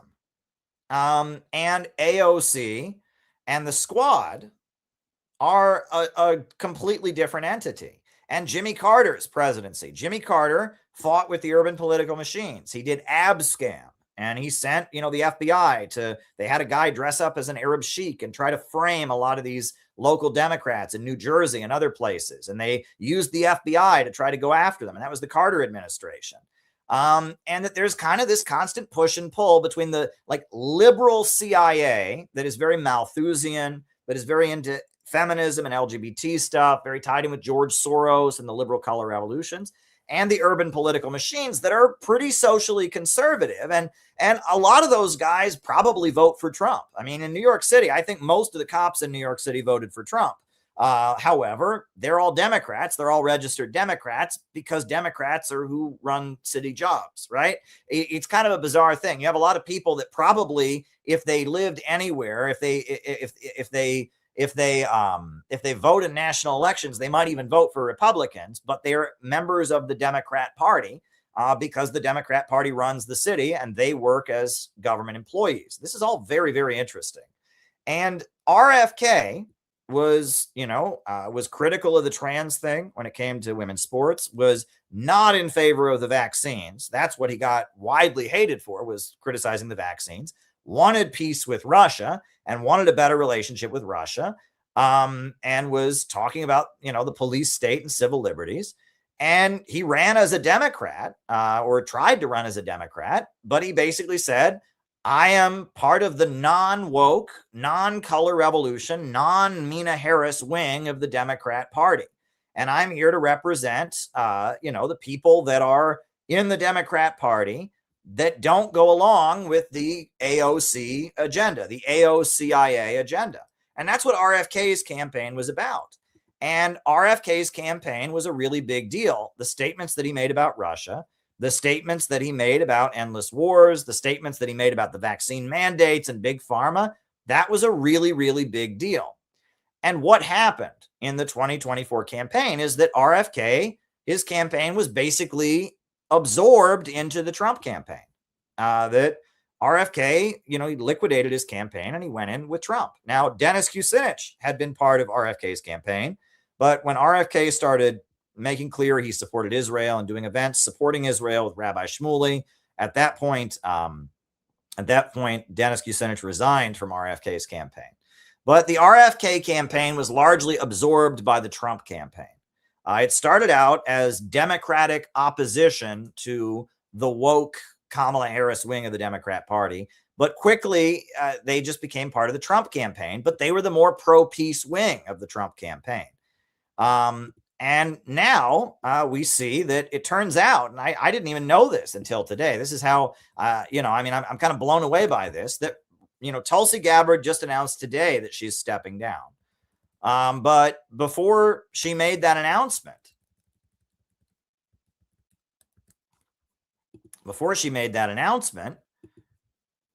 someone who worked at her office, who is RFK's granddaughter, Amaryllis Fox, she stepped down before that. And it was about the Iran war. So Amaryllis Fox, RFK's daughter, quit, and she had worked in Tulsi Gabbard's office with the director of national intelligence. And now Tulsi Gabbard is out. This is very big. But it basically indicates that Trump has repudiated the RFK people. Trump, he got RFK, he got Tucker Carlson, he got Tulsi Gabbard, and he absorbed the RFK campaign, and he's completely repudiated it. Trump wouldn't have won the election in 2024 if he didn't have the support of the RFK people, right? If Tucker Carlson, Tulsi Gabbard, RFK, if they had not been out there campaigning for him, Trump would have lost. But Trump just can't support those people. So who is Trump serving at this point? Well, Trump has always had a layer of his campaign that are certain kind of hawkish communities in the United States. And Marco Rubio is like the symbol of that.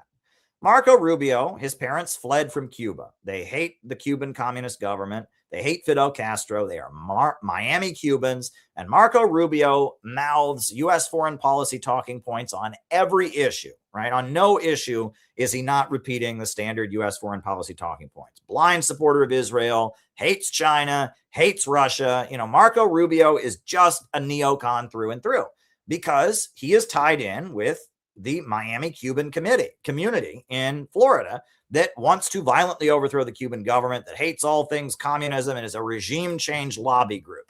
He's basically a member of a foreign regime change lobby. after the Batista regime lost the revolution, they moved to Miami and they became a group of foreign lobbyists in America. And Trump, while at the same time he had people, supporting him, he had, the RFK folks supporting him, he had Tucker Carlson. Trump has long pandered to these little anti-war lobby communities. For example, the Iranian exile community in Southern California. There are loads of Iranians who fled after the 1979 revolution. Some of them are Jewish, not all of them. And the Shah's family lives in Sunset Park, and the royal family that fled after the Islamic Revolution of Iran. They are fanatical supporters of Donald Trump, and they want regime change in Iran, and they support Israel because Israel's fighting the evil Ayatollahs, even though the Shah of Iran, after he fled, he gave interviews talking about the Israel lobby and how powerful they are. They don't want to hear it. Oh, Israel's bombing Iran and we hate Iran. They just hate Iran. They don't care, right? The Pahlaviites, right? The Pahlaviites, they don't care, right? They just want to hate. They just have a vendetta against the Islamic Republic. Right. And the Epoch Times, the Falun Gong. This is a religious group from China that hates the Chinese government. And again, they don't care about anything. They just want to overthrow the Chinese government. And Trump has pandered to those people. January 6th, one of the best criticisms that I heard. I first heard it from Max Blumenthal, who attended the January 6th events as a journalist reporting on what happened. Is he said mainstream media, the Capitol riot, January 6th, they made a big deal out of all the Confederate flags in the crowd. And there were some. Yeah, there were some Trump supporters who waved Confederate flags, very few. But they didn't talk about all of the Pahlavistic flags, right, of the Shah supporters. They didn't talk about all of the Cuban flags from fanatical anti-Castro Cubans. They didn't talk about the Epoch Times flags. They didn't talk about that. They didn't talk about all the Israeli flags. Netanyahu supporters bust in. And that the January 6th Capitol riot that happened had a huge number of these foreign constituencies that are fanatically devoted to overthrowing their country. Those folks are another big part of Trump's campaign. And it appears that because those folks are in with Israel and because those folks are in with the neocons, Trump has aligned himself with the Marco Rubio faction. And he has thrown the RFK, Tulsi Gabbard faction completely under the bus. And Thomas Massie, we saw the latest thing with Thomas Massie. Thomas Massie is a libertarian Republican. If there's ever a symbol of the Republicans who want to drain the swamp, don't trust the federal government, feel the federal government is nepotistic and these wars are waged for an elite. If there's anybody who sounded like Trump sounded on the campaign trail before Trump did, it was Thomas Massie.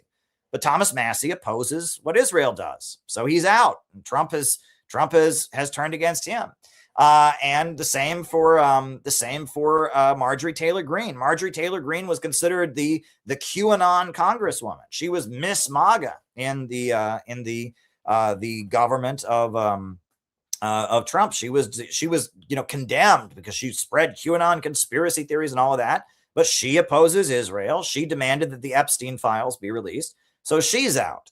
And it appears that Trump just cannot maintain an alliance with a section of the U.S. public and the U.S. power structure that is opposed to the regime change wars, and that Israel will not be opposed. And Israel is so well tied in with the U.S. foreign policy apparatus that Trump is supporting them. Now, there was a lot of interesting drama in the lead up to this. For example, Tulsi Gabbard was planning to, had files in her office related to the RFK or the JFK assassination, related to the death of Martin Luther King Jr. and others. And the CIA took them from her office. And she's their boss. She's the director of national intelligence. But Daniel Radcliffe of the CIA sent people to Tulsi's office to take documents from her. And Tulsi Gabbard was basically calling on Trump, make the CIA follow my orders, make them give the documents back. Well, Trump didn't do that. And it appears that now Tulsi Gabbard is out of the Trump administration. It's wild, folks. It's very, very wild. And what I take from this, when you talk about Chris Butler, you talk about you talk about the peace movement in the 1960s. You talk about the urban political machines and their struggle against wokeism. What it really gets down to is I have to get back to Alexander Dugin, right? And this isn't necessarily, with Dugin, a lot of what he says is it's not a matter of him being right or wrong. It's a matter of him observing something, that is happening. And the reality of the situation is that since the fall of the Soviet Union, the fight in the world has not really been about capitalism versus communism. It has been about the liberal ideology of individualism, radical individualism, individualism above all else, versus other forms of illiberalism. And that there are various forms of illiberalism in the world. Communism is one form of illiberalism, right? It seeks to create a classless society, working class revolution. Fascism is another form of illiberalism, right? It's a nationalist ideology that props up traditional hierarchies, etc.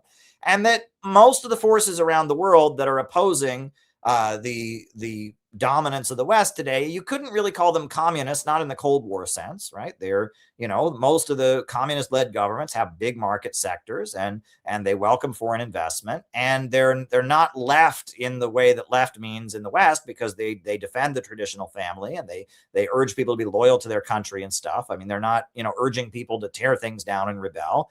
And they're not fascist, right? These countries, you can't call, countries around the world that break out of Western imperialism, you can't call them fascist, right? If they build up their people and they empower their people and they're developing. Fascism is about degrowth, and it's about, beating people down. And, these anti-colonial revolutions, the Islamic Revolution of Iran has lifted people up in many, many ways, developed the country, empowered some of the national minorities.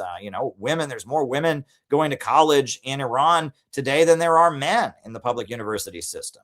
You can't say these countries are fascist either. But there's elements of what we call left, in that most of these countries have a more socialistic economic system. But there's elements of what you might call the right, in that they defend the traditional family. They emphasize collectivism, loyalty to the nation. And the main entity that antagonizes these forces is Kamala Harris's niece, is the color revolution apparatus. That is the main force that is used to antagonize countries like Russia and China and even India and even Turkey, right? Is that the main vehicle that the United States uses to threaten countries it doesn't like is this kind of liberal color revolution apparatus. And even the wars that are being waged around the world are largely justified in woke color revolution liberal language, right? Before Trump bombed Iran, he had all the liberal activists that were supposedly fighting for women's rights go out and riot in the streets and kill policemen and burn police stations and all of that. He had the George Soros people go out and do their thing first, and then he bombed Iran. Right. And that even Trump, even though Trump supposedly hates the left wing and hates George Soros, that's who he used to terrorize Iran. The main vehicle that the Western imperialists use to go after countries is the liberal color revolution apparatus. The postmodern left is the main imperialist mechanism. And the wars the U.S. government wages around the world are generally done in terms of liberating women, liberating gay people, overthrowing an authoritarian regime. All the people are brainwashed. They're in a mind control cult that's telling them what to do. We want to give them freedom. Anne Marie Slaughter, who was Hillary Clinton's advisor, one of her top advisors. You read an article that she wrote right after Trump was elected. She wrote an article for Foreign Affairs magazine. And if you read that article, it's called The Power of Populism. And in that article, she says that populism is the main enemy, and that the USA is spreading revolution around the world against populism. And we're using freedom of information, right, and social media to foment unrest against populist regimes. And she lists populists. She lists Russia as a populist government. She lists Venezuela as a populist government. She lists Iran as a populist government. And she says populism is the greatest threat. And we need to defeat populism, she said, and replace it with the open international system. Free trade, free information, the dominance of the world by the West, Americanize the world. That's what they're advocating, and destabilizing. And these governments that reject the open international system, that reject globalism, that reject having their economy dominated by Wall Street, they're populists. And in the liberal narrative, all populism is the same as fascism. They're neocons. That's what neocons teach. Leo Strauss, right? Leo Strauss and Irving Kristol. They said the Soviet Union and Nazi Germany are the same thing, and America is on a noble mission to rid the world of all of that and spread freedom. And that the problem with the Soviet Union, right? The problem with the Soviet Union and the problem with Nazi Germany is that the ordinary people are involved in governing and they suppress the great intellectuals. This is the neocon narrative. I wrote my book, Trotsky and the Neocons.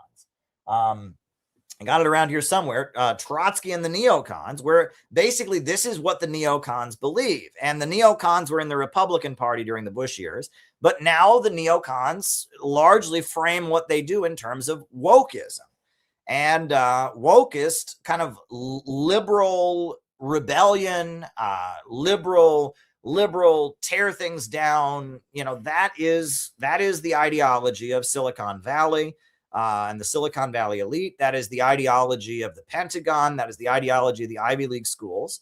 And there are many forces around the world that don't want it. They want their country to be stable. They want economic development. They want a strong government that will pave the roads and raise living standards. They want to develop outside of this. They don't buy the ideology that there are too many people in the world and we need to drive down the population. They don't believe human beings are a cancer on Mother Earth. And they certainly don't believe that the USA should go around overthrowing governments to spread this open international system. And there are people all over the world who believe that. And there are people all over America who believe that. We don't want these wars, and we want a government of action that'll fight for working families. So ultimately what is needed is an anti-monopoly coalition. And the only thing that's going to get us that is a movement. The only thing that is going to get us out of the nightmare of endless wars, the nightmares of destabilization, and the nightmare of the emerging low-wage police state is going to be a movement. We need a movement in this country, and not a hashtag revolution, not some kind of social media, George Soros, everyone go out and riot over the latest trendy liberal cause. No. We need a real movement of people coming together to love their country, love their community, care for each other, and build an optimistic movement to transition the United States towards the new world out of imperialism. We need a government of action to fight for working families. And ultimately, we need a pro-growth, pro-humanity, anti-monopoly coalition. It is the big monopolies that dominate the United States that are grinding the world into poverty. We need an anti-monopoly coalition. The overwhelming majority of the American people, no matter where you go, red states, blue states, they all know that these wars are being waged for the benefit of an elite other than themselves. They all know that we're getting poorer and our civil liberties are being taken away, and they all want something to be done about it. And what needs to be built is an anti-monopoly coalition to call for a government of action that will fight for working families and invest in communities and invest in human labor power and human creativity, and pivot the United States toward being friendlier to Russia, being friendlier to China, being friendlier toward Iran, and getting further and further away from the NATO countries and the imperialist monopolies and the old colonial powers. We need to pivot towards the new world. We need to have economic growth. And that ultimately a lot of the people in the Trump camp, that I think the best wing of the Trump camp in the 2024 election was that RFK wing that Tulsi Gabbard was part of, that Marjorie Taylor Greene and Tucker Carlson was part of. They were the best part of the Trump camp. And they've largely been repudiated. Thomas Massie, Marjorie Taylor Greene, Tucker Carlson, and now Tulsi Gabbard, they're not allowed, and even RFK, his relatives, they're not allowed to be part of the Trump coalition anymore. So where are they going to go? Where are they going to go? Well, the Democrats would like to have them back. And I think that's how we can interpret Hunter Biden appearing on Candace Owens' podcast. I think the Democrats would like to court them, but the Democrats will just as soon stab them in the back as well, right? Just like they did. Even Bernie Sanders wasn't conservative and wasn't, I shouldn't even say conservative, wasn't pro-establishment enough for them. They wouldn't even allow Bernie Sanders to rise within the Democratic Party. So where do these forces that want a strong economy, want to end the wars, and want, America first in the sense of building up and stabilizing this country rather than having wars around the world, where do they go? Well, wherever they go, CPI is going to be with them. Ro Kahana, very good point, is reaching out and calling for building a genuine left-right populist alliance. I think that's great.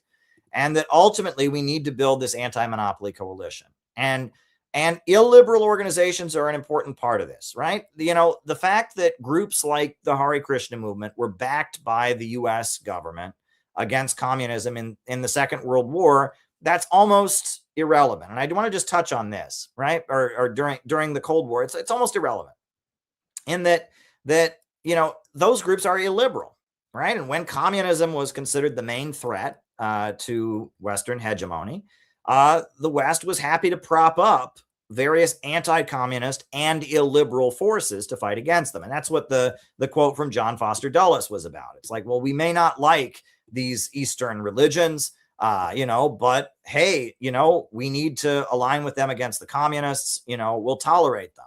But those Eastern religions are just as much a threat to the liberal order as communism is, because they're illiberal, right? They say that you got to live for something higher than yourself. They say that right and wrong exists and that, it's not all a matter of opinion. They're building a movement of people that are living for something greater than themselves. These are illiberal movements. And so while the USA was happy to use them against communism, it was always threatened by them. And that George Soros's color revolution apparatus was involved in bringing down the Eastern Bloc. But then they were also involved in going after a number of the US-aligned regimes that the USA had tolerated against communism, but really didn't want, right? A great example is Manuel Noriega. The USA installed Noriega as the dictator of Panama because he was against communism. But then, as he was leading Panama, he started doing good things like building airports and providing schools and not obeying Washington and, asserting the needs of his people. And so they invaded Panama and removed him. And that any form of illiberalism is a threat to the globalist liberal order. And that's what you have to understand. And that's why, Tulsi Gabbard, who comes out of this new religious movement led by Chris Butler, she grew up as someone in an illiberal movement. She is sympathetic to the ideals of the Hindu nationalist movement in India and Hinduism. And that has led her to oppose the US war against Syria. That has put her at odds with the kind of liberal ideology of the Democrat Party, and that she represented to some degree or other a wing of American politics that rejected the regime change wars and the kind of woke impoverishment of America. And that's why I was very excited that she was director of national intelligence. And it's really unfortunate that she is not able to be part of this administration. And it's unfortunate that Trump is not able to really allow that RFK wing of his presidential campaign to be part of his administration. And so that's how I respond to the ouster, I should say, of Tulsi Gabbard. The official reason is that her husband has cancer. If people want to get really conspiratorial, they can say that, the government gave her husband cancer or something. I have no evidence of that. I'm not going to make that claim. Reports are coming out from Reuters, from other sources, that this was about the war in Iran.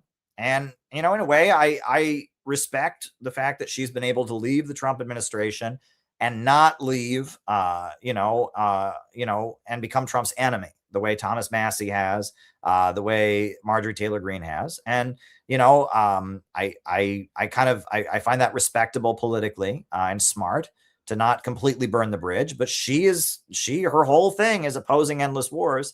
And now many people have been suspecting that she would eventually step down. And I'm surprised it took this long, honestly. I'm surprised it took this long. I am curious, though, if we will ultimately get these files that she is planning to release. That is the report, according to the Daily Wire, is that before she goes, she's going to dump a lot of information on Havana syndrome, on COVID, on the 2020 elections. I hope she does. I want to see what she dumps. I really hope she releases as much as she possibly can before leaving office. So, yeah, that's my presentation for tonight. That's my PowerPoint. And now I want to answer your questions. Nobody has sent any questions. I spoke for 2 hours and no one has any questions about what I talked about. What in the world? You guys have got to have something to ask me. Come on. Buy me a coffee is the best way to send your questions. Buymeacoffee.com/Caleb Maupin. It's the best way to send your questions. You can also just do super chats. I did see we did have 2 super chats that came in. Thank goodness for that. But go to buymeacoffee.com. That's the best way to send your questions. Send your questions. Yeah, the second half of the show is me answering questions. So go to buymeacoffee.com and send some questions. But I guess we'll do the roll call, and we'll go from there. Names and locations, folks. Names and locations. Who is with us tonight? Names and locations. Names and locations. Who is with us? Names and locations. Names and locations. Who is with us tonight? Who is names? Jake in Portland. Good to see you, brother. Good to see you, Jake.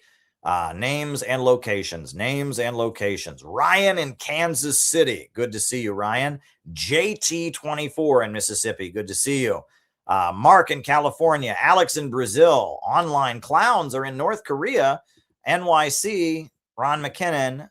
Dan in the LA area. Dayton. Patch in Arizona. Names and locations. Names and locations. Who is with us? Names and locations. Michael in Bayonne, New Jersey. Bendigo, Australia. David Fox. The South. Grady in Lake Tahoe. Motown, USA. Anway in India. Names and locations. Samuel in the Far East. Chad in Spokane. Cameron in New Hampshire. Good to see you. Good to see you. Good to see you. Jack in Arizona. Good to see you. Good to see you. Good to see you. Names and locations. Names and locations. Who is with us tonight? Names and locations. Names and locations. Jerry in Canton, Ohio. Good to see you, Jerry. Well, listen, you all need to send some questions. Questions, best way to send them is buymeacoffee.com. As I mentioned, Joe Gutierrez in California. I am going to be in Grand Rapids, Michigan on Sunday for the very important anti-war rally that is happening, where Joe Kent is going to be a speaker. I guess I'll put the flyer on. It's going to be good, and I'll be there. I won't be a speaker at the rally. I'm going to be covering it. As a journalist, to interview people there. It's an important event. Scott Horton and others, but Joe Kent is the guest of honor. I'm looking forward to it. It's going to be a great rally in Grand Rapids, Michigan. Rage Against the War Machine. I'm going to be there. But I think while we're on the topic of Tulsi Gabbard, I might as well just show this great clip from the CPI documentary we did, Money in American Injustice, because I talked about Kamala Harris and why she's so dangerous. And Peter Coffin edited my speech about Kamala Harris and why she was so dangerous and why Tulsi Gabbard used her limited time on the debate stage to go after her. Peter Coffin edited it as part of this film that we made into a really, really awesome, clip. And so I think I will show that. It's called The Truth About Kamala Harris. And this book that I wrote during the Trump, I wrote it in 2020 when Kamala Harris was running for president after Tulsi Gabbard, kind of ended her campaign. It became a really big deal in the 2024 election because they banned it from Amazon. So this is a great clip from the CPI film, right? We're the Center for Political Innovation, and we made this film called Money and American Injustice. And this is a section of the film about Kamala Harris. Peter Coffin did a great job editing it. So I'm going to get a drink of water while I put that clip on. But yeah, send questions. Buymeacoffee.com is the best way to send questions. Here we go.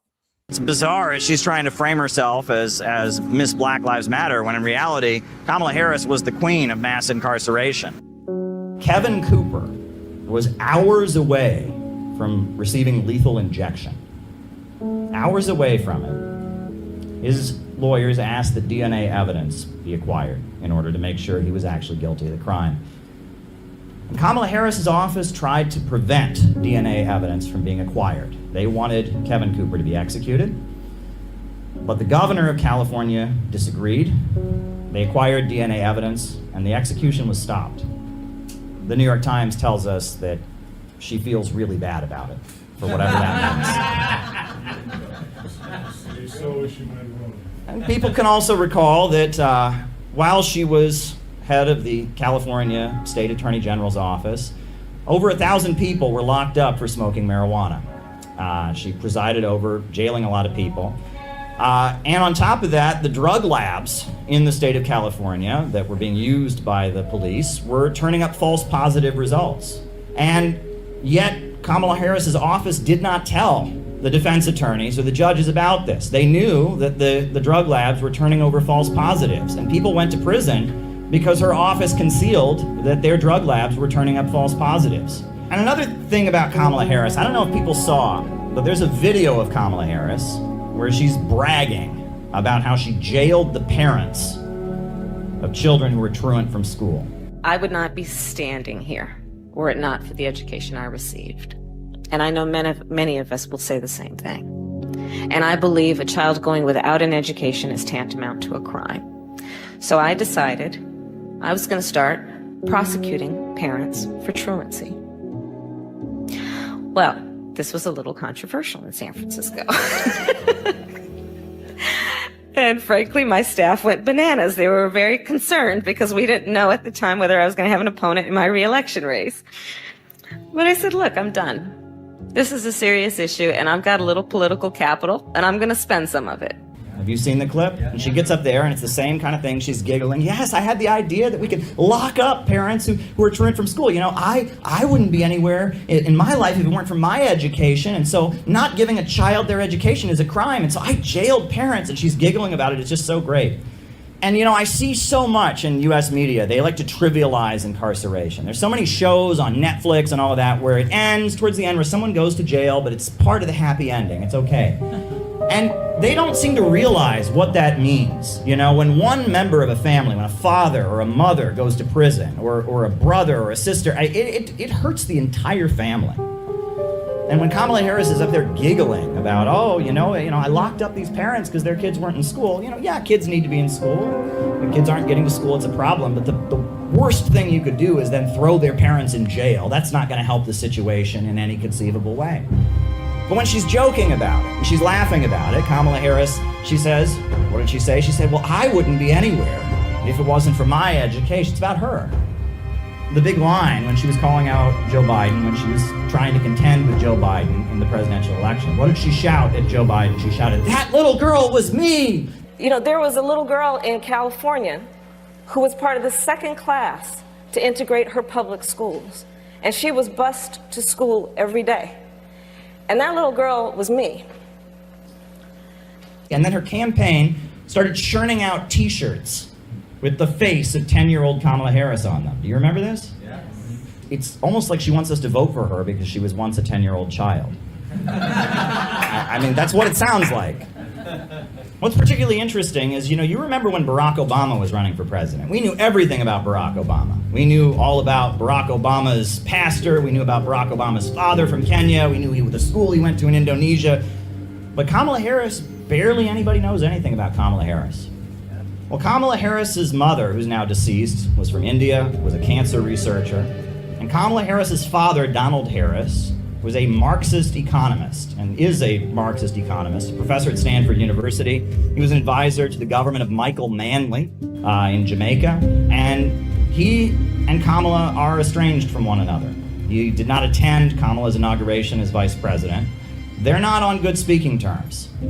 But the more you look at it, it's very clear that Kamala Harris sees herself as a victim. The way Kamala Harris speaks, the world has been unfair to her. And she blames Donald Harris for that to some degree or other. We don't know why. We also, there's rumors, we don't really know what happened when she was in Quebec. We just know she never talks about the years that she spent in Quebec. But Kamala Harris thinks that she is a victim. And she wants the whole world to know that that little girl was her. And she wants vengeance. And she wants to make people pay. And she wanted to make Kevin Cooper pay. And she wanted to make those parents pay. That's what leftism is if it's stripped of economics.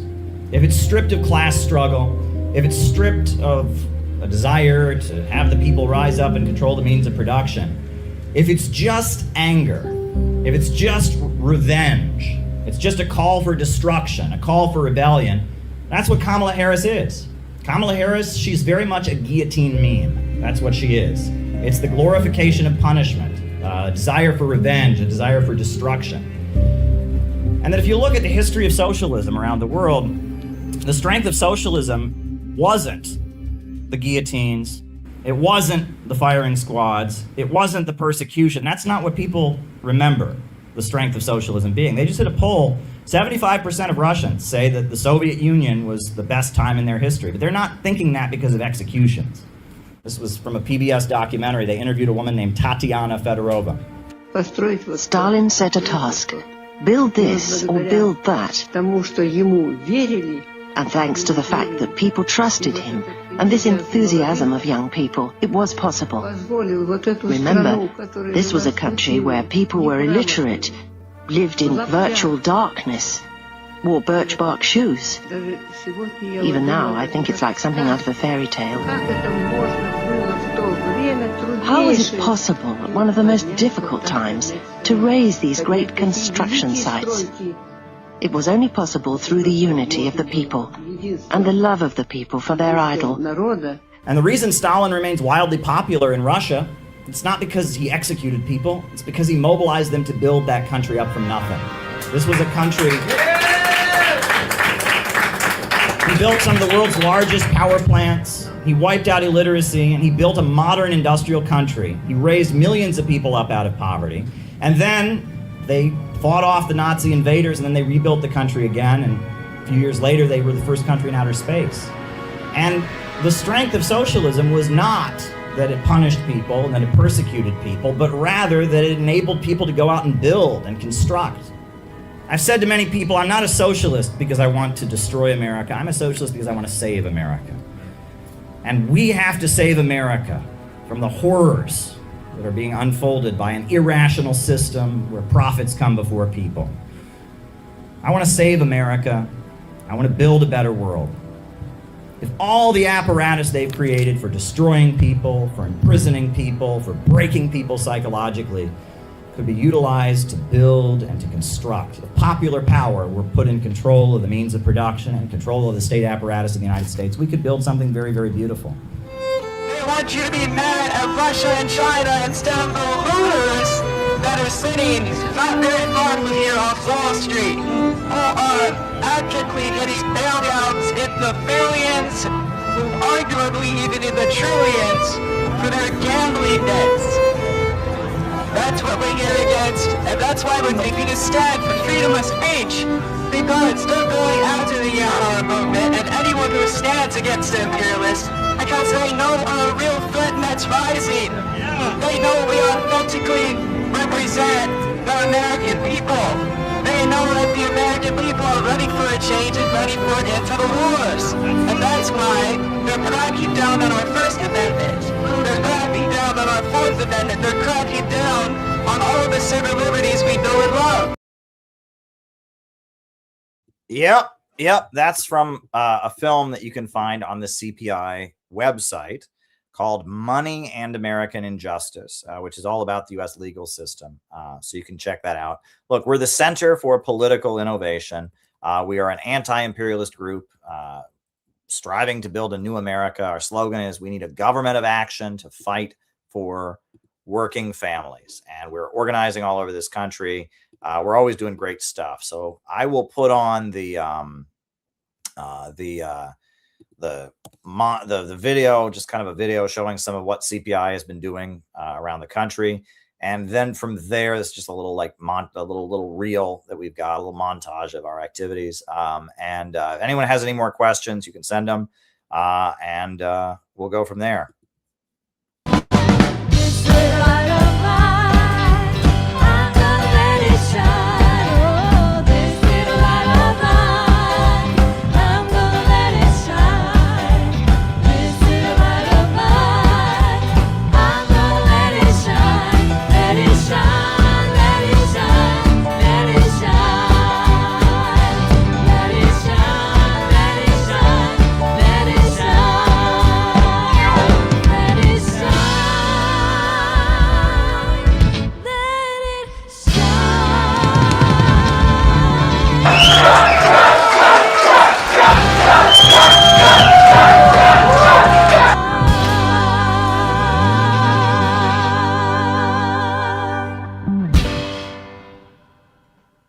Yeah, that's us, the Center for Political Innovation. We're always doing great stuff.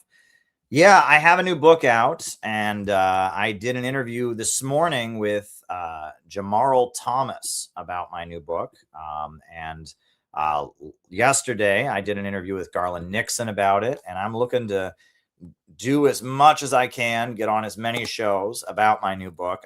This is a great book. It is all in one. It's almost 500 pages, and it's got, the speeches I've given in Iran and speeches I've given in Russia. It's got my conversation with Russian President Putin. It's got stuff about the Uhuru case and the African People's Socialist Party and how they were targeted and our solidarity with them. It's got articles I wrote even back in the days of Occupy Wall Street. It's got an article I wrote that was actually printed in the daily newspaper of North Korea. It's got so much in there, right? Stuff about all kinds of stuff about Libya and Gaddafi, about Rosa Luxemburg, my critique of the pro-Palestine movement, and and who's leading it and how it could be more effective. It's just got a lot in there. My friend Noah wrote a great introduction to it, and you should check out my new book. It's good stuff, and I'm going on tour. I'll be touring the country in July, so I might be in your area. I'm doing 3 events around the country in July. In July 2nd, we're having an event here in New York City, and July 18th, we're having an event in Minneapolis. And on July 11th, we're having an event in Los Angeles. So wherever you're watching from, if you're in one of those 3 cities, look us up, reach out to CPI, and we'll see about getting you to the event. The theme of the tour is Finish the American Revolution, End the British Empire System and its Wars. And I am looking forward to all of these events. We got a great crew of people around the country, a great group of people at CPI. And I am really excited to do some traveling. I'm going to be in Grand Rapids, Michigan on Sunday. And we got a lot of great stuff going on. So I hope you all enjoyed that presentation. That's a level of analysis that you're not going to get other places. Who talks about Meena Harris, right? And Kamala Harris's niece, who is a George Soros activist in India. Who else talks about that? Right? Who else talks about Chris Butler and the Science of Identity Foundation? Who else talks about the peace movement and the liberal CIA and the Rockefeller family? Who else talks about this stuff? Nobody else talks about this stuff. We have a level of analysis and understanding here that is very, very deep. If you read my books, right, the different books, and I've got shorter, smaller books too, what is a counter gang? And, I've got the Divisions in the Ruling Class book, Divisions in the Ruling Class, which, and we've got audiobooks here. And, I've got a lot of stuff here. We offer a level of analysis that is much deeper than what you'll get elsewhere. We have a real understanding of this political system and the divisions within the ruling class and all of that. We have a level of depth in our analysis that guides our activism, and that's how we've made such a big deal. I mean, my book on Kamala Harris during the 2004 election, it was banned from Amazon, created all that outrage. We're able to do a lot. You look over what CPI, the Center for Political Innovation, has done. You go to the timeline of our website. We have done a massive amount because we have a level of understanding of what is needed, the kind of movement that is needed. And that enables us to intervene in American politics very, very effectively. So we've got a couple questions. So I'll just remind you all, the best way to send questions is to go buymeacoffee.com. You can send super chats. We got 3 super chats that have come in. We are monetized, so super chats do work. We can get super chats as well. If you're on Rumble, you can send a Rumble rant. I see Jake sent one. Those are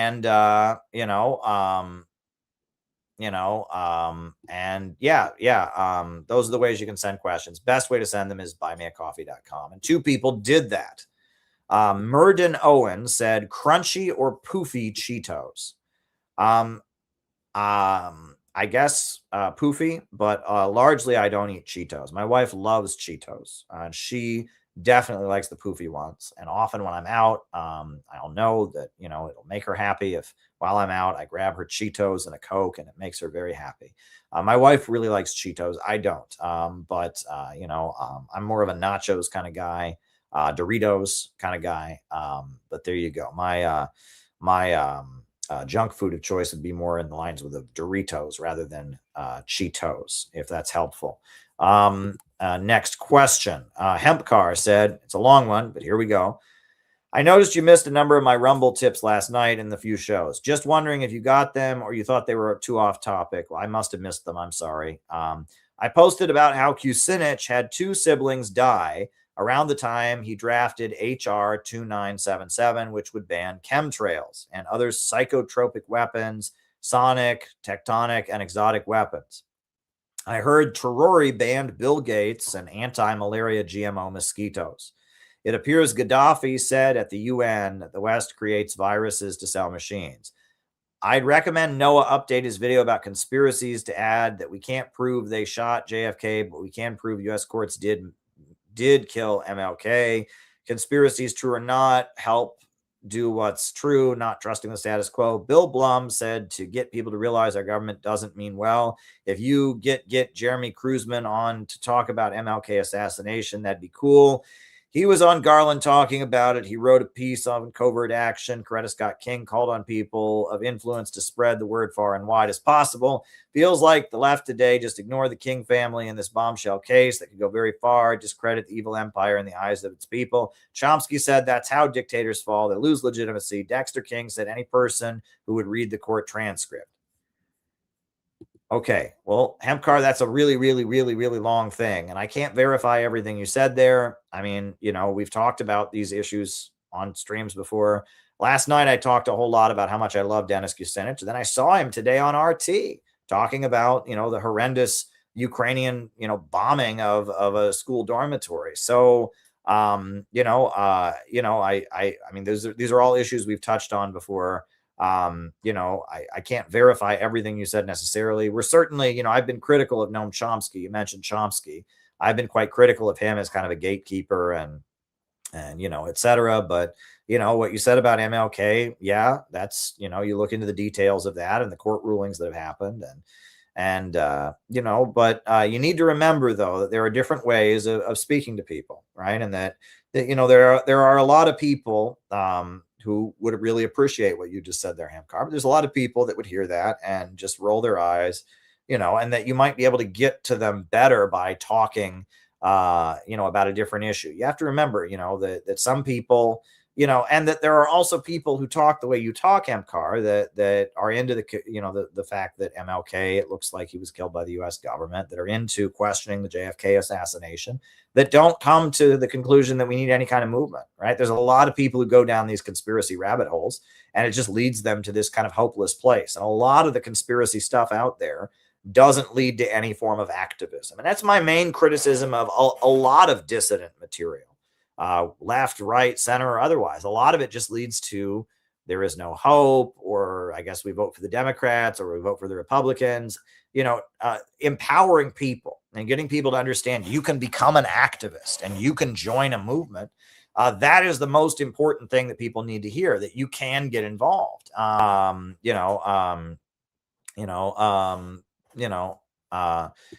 That's what people need to hear. And that so much of the conspiracy material out there, that maybe it points to true things, but it just leads to people feeling like they don't have any power. And I feel like that's not helpful. So I just wanted to throw that out there. Now, this is an interesting, question that was just sent via Buy Me a Coffee. Contrary to popular belief, it was Yuri Andropov who started the reforms and not Gorbachev. What do you think would have happened if Andropov didn't die? So Andropov was, I believe, if I'm not mistaken, wasn't Andropov the last Soviet leader from the generation of the revolution, right? Gorbachev was the first leader from the new generation, but Andropov, he was a very old man, Yuri Andropov, and he was the last Soviet head of state who was from the generation of World War II that had led the revolution. Is that correct? And that, yeah, he was in the early 80s. He was the premier of the Soviet Union. I think, Brezhnev was before him, right? Brezhnev was before him. And Brezhnev was in power for most of the 70s, I believe, right? From 1964 to 1982 was Brezhnev, right? And then after Brezhnev, and Brezhnev sometimes, I think Brezhnev shared power with Kosygin, if I'm not mistaken, right? Brezhnev was the main leader, but there was a guy named Kosygin who kind of right, was Kosygin, right? Alexei Kosygin, right? And Kosygin was, right, he was an important figure during the Brezhnev years, right? He was, what was he? What was his title? He was premier of the Soviet Union. It was Kosygin and Brezhnev. They were kind of like, they kind of shared power, I guess, at different points, or maybe I don't know that period of Soviet history as well as I should. I do know that Khrushchev was removed from power in 1964 and actually spent the rest of his life in house arrest. He was considered to have, the Soviet leaders very much felt that Khrushchev had done a huge amount of damage. And that 1964, Khrushchev was ousted by Kosygin and Brezhnev, and they were in power. And then Brezhnev died in 1982, and then you had Yuri Andropov, and then you had Gorbachev. And my understanding is that, look, when you say, I guess, the person who sent the question, and I thank you, and anyone else who wants to send any questions, buy me a coffee is the best way to send your questions. My feeling now, which is not, I don't take the orthodox Marxist-Leninist positions. I haven't taken those positions for a long time. My feeling is the Soviet Union did need reform in the 1980s. They needed to be like China. They needed to have a market sector. And that, Yuri Andropov was not wrong in trying to have some kind of reform in the Soviet Union. That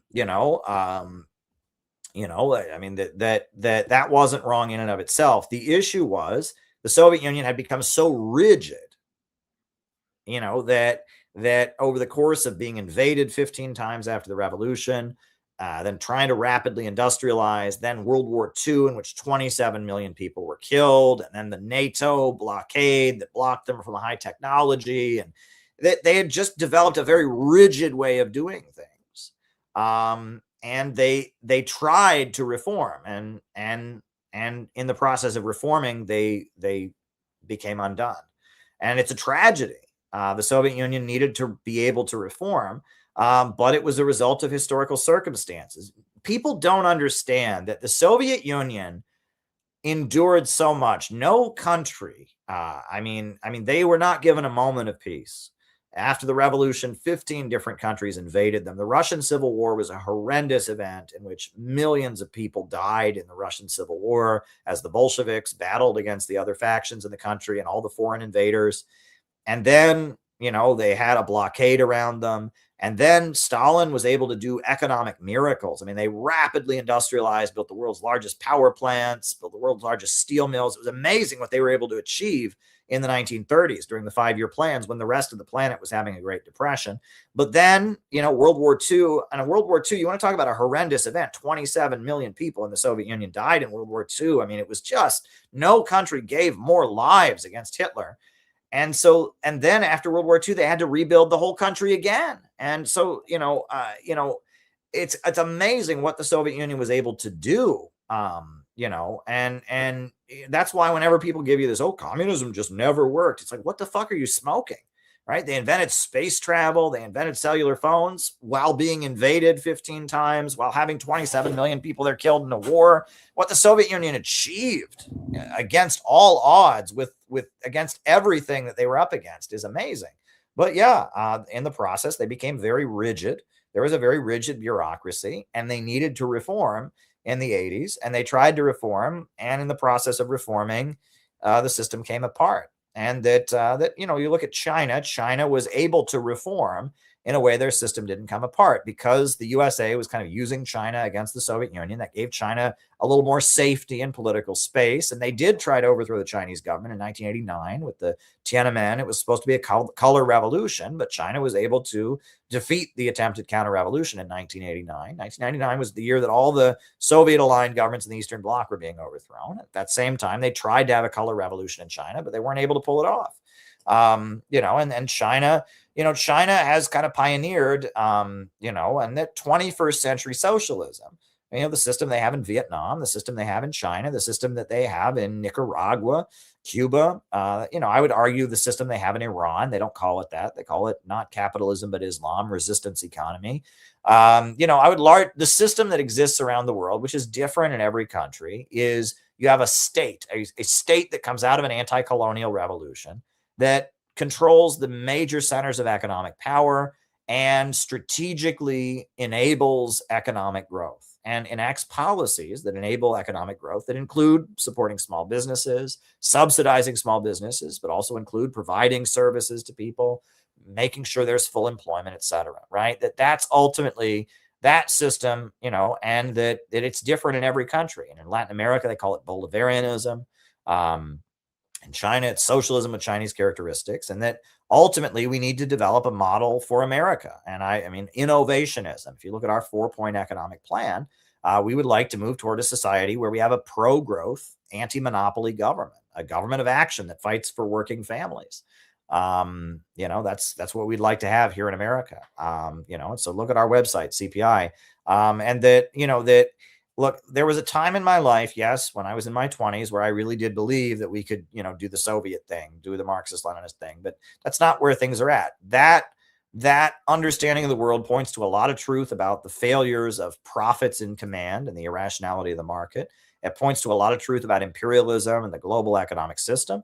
And that, Marxism, Leninism laid the foundation in a lot of ways for the new economy. There would be no BRICS if it wasn't for the Bolshevik Revolution, right? And that the Soviet Union laid the foundations of many countries around the world struggling against imperialism, building up their own economies. But that way of doing things is not coming back. And that's an important thing to remember. And thanks for sharing that, and I mean, I don't think, I guess your question was, how would it have been different if Andropov had lived? I don't think that one person is the deciding factor there. It never is, right? I don't think of politics in terms of good people and bad people. There were bigger social forces at play there, right? You remember there were people at the time that Gorbachev was moving the Soviet Union toward liquidating. There was what they called the coup against Gorbachev, where Gorbachev was arrested. And there were a number of Communist Party leaders in the Soviet Union who didn't want the Soviet Union to dissolve, but ultimately they were not victorious. So, it's not a question of if one guy had just not died. That's not how history works. There's much bigger forces. Individuals, yes, represent large trends in history and can give voice to wider social trends, but it's not a question of if only one guy had still been there. That's just not how I have come to understand historical events. When there are important individuals in history, and there are great individuals in history, those individuals tend to be great because they give voice to wider social forces. And that's what's important to remember. Now, somebody sent a very, very long question, and I guess I will try to read it all. I will try to read it all. What's your opinion on transgenders? My thought is, in my opinion, that a medical diagnosis of gender dysphoria should be required for treatment. Apparently, a lot of trans activists dislike it. I'm not talking about feminine dressing men. This is not a young thug. This is not a prince. This is not wearing drag because you lost a bet. This is surgery. I also thought about medicalizing gender dysphoria would be a good thing because the trans surgeries, gender therapy, in my opinion, would help trans people who aren't able to seek medical or mental health care. I also think gender transitions should be audited. My position since this channel has started has been live and let live. I'm not here to tell anyone how to live their life. If somebody feels that they are in the wrong body as an adult and they want to do something with their body, I respect their right to do it. And they should not be discriminated against. They should be able to live their life as they want. That's their business. Other than that, though, and that's that. That's all I've ever said. And that's not enough anymore. Oh no, Caleb, you have to demand that they are in women's sports. You have to demand that they are in the bathroom with 2-year-old kids. I'm not doing that. I'm not doing that.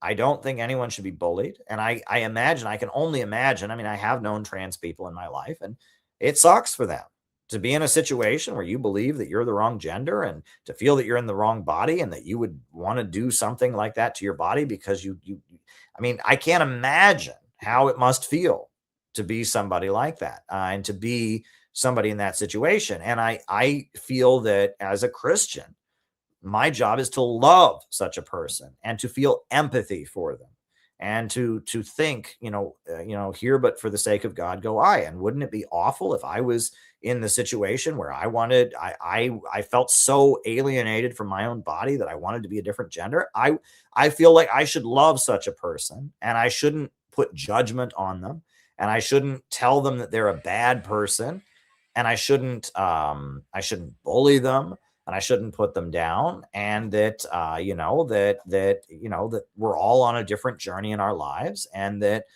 I shouldn't want ill will or suffering on somebody just because they're different than me. They struggle differently than me. They have different issues than I have, right? And that's generally my approach. And I just feel like that's just a healthy response to anything like this. And what I've noticed is there's a layer of people on the right who they've already gotten angry with me for saying that. They want me to bully people. They want me, I think one of these conservative voices, I think Marty Walsh, says bullying is good because it makes people healthy and conform. I don't agree with that. I don't think people should be bullied. That's wrong. And if you're saying bullying is good, you don't really know what bullying is, right? And that's that. But on the other hand, there are people on the left who what I just said is not enough. And that's always been, I'm not going to go beyond that. I'm not going to say, and women's sports, they should be in women's sports. Maybe they should, maybe they shouldn't. Talk to an athlete expert on that. I don't know enough about it. And I've heard some pretty persuasive arguments that they shouldn't, people that are born male shouldn't be in women's sports. And I don't know enough about the issue, and I'm not interested in debating it. And please, if this becomes what you talk about, it becomes all you talk about. I don't want to talk about it. I'm just not concerned about it.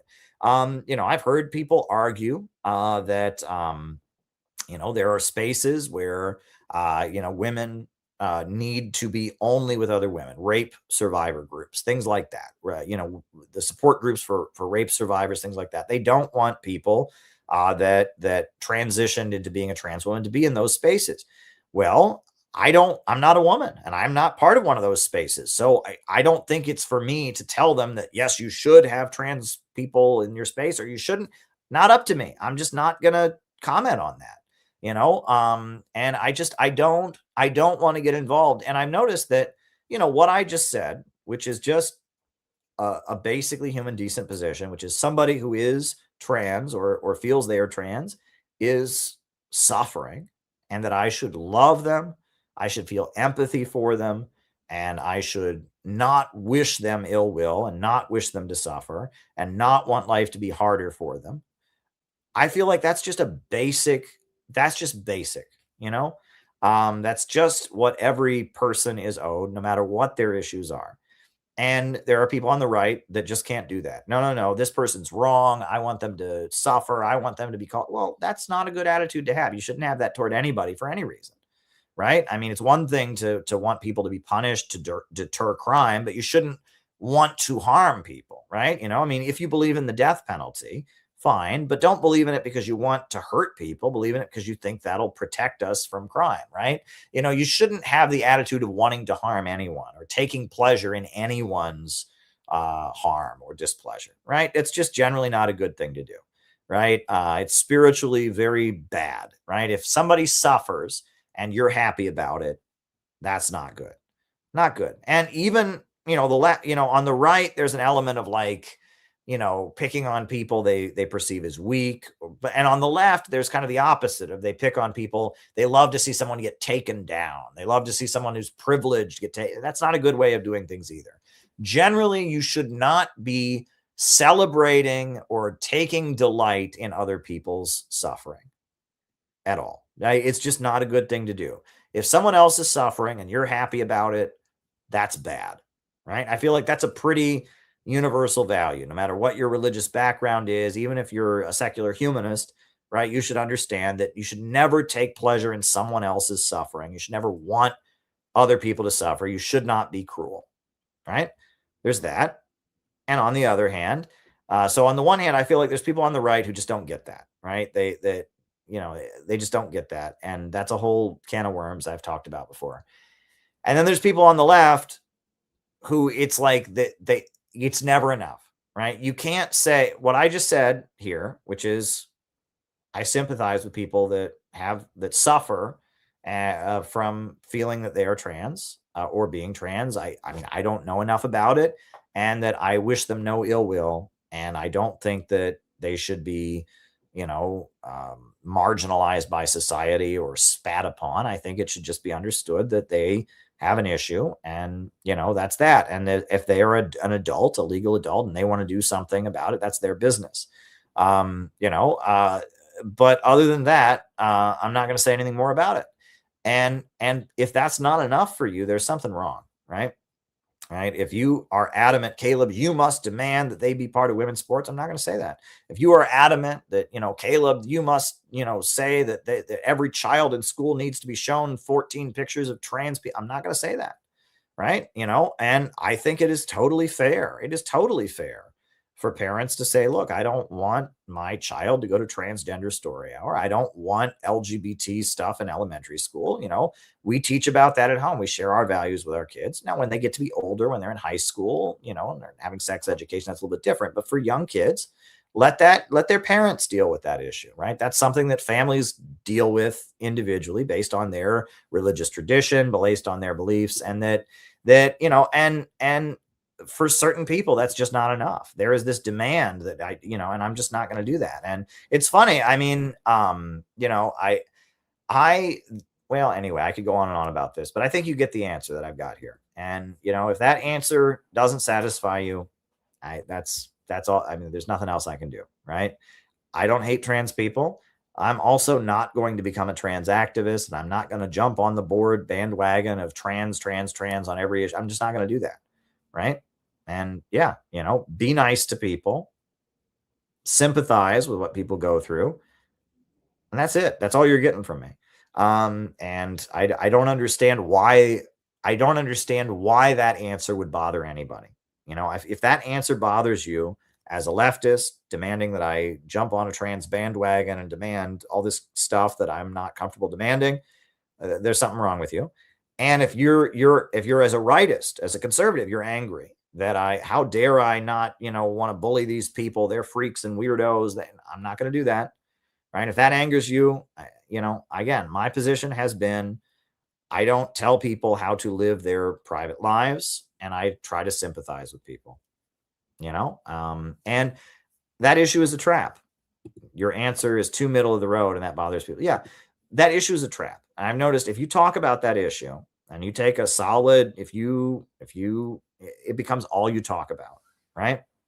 And there are certain other issues like that issue I've noticed that no matter what, no matter what you say, right? If you start talking about that becomes all you talk about. And I've seen a lot of internet spaces that used to be interesting. Then they take a solid stance on one of those issues, and then that's all they talk about. And their chats are all flooded with people that are mad, wanting them to talk this way about it, wanting them to talk that way about it. I just don't want to talk about that. I don't care. I just don't care. I don't, it's just not an issue I think about that much, and I want to talk about ending the wars. I want to talk about an economic program to raise up living standards. And that's what I want to talk about. I just don't want to talk about the other two issues. And, and I've been canceled by both sides, and it's annoying, but, yeah, there you go. I mean, that's a whole nother conversation. But anyway, okay. So yeah, if folks have more questions, best way to send your questions is to go to buymeacoffee.com/Caleb Maupin. You can still send super chats. Gabby, she sent me a Cash App at Caleb Maupin 22. Much appreciated, Gabby. So Gabby's question, she says, I'd recommend watching Candace Owens' interview with Hunter Biden. Made me happy to watch, regardless of the laptop scandal. Well, Gabby, I don't want to watch that interview because Tara Reid is a good friend of mine, and the Hunter Biden family more or less tried to kill her, and she's had to flee the country to Russia. And Biden was an awful president, and Hunter Biden, is somebody who's gotten rich off of his dad's corruption. And I'm a little bit worried about, I see that interview as basically the fact that Trump has burned bridges with Marjorie Taylor Greene, with Tucker Carlson, with Candace Owens. The Democrats are trying to recruit them. That's what that is. And look, I don't blame necessarily Candace Owens for doing the interview. I mean, can you imagine if you got Hunter Biden on your podcast? Like, that's a huge get. That's a huge get for any podcaster, right? But at the same time, like, no, I'm not interested in watching that interview, and I don't trust anything that's said in there. And the Biden crime family is, and so I appreciated I support my friend Tara Reid, and I appreciate that it's just, it's just not what we need. And I was disappointed to see that, that interview. I was disappointed to see that it happened. And I mean, look, there's political games going on, and that, it appears that because Trump has repudiated the RFK wing of his coalition, well, now the Democrats are trying to court them and get them back into their camp. So that's what I saw that interview as. And that was they had Marjorie Taylor Greene on The View. And after Marjorie Taylor Greene broke with Trump, they did that with Marjorie Taylor Greene a little bit. And we'll have to see how things develop. I don't even know what the next, the primaries are going to look like in the next presidential election. The Tucker Carlson fans, there obviously is going to be candidates who want their vote. Are they going to be in the Democrat primary or the Republican primary? I don't know.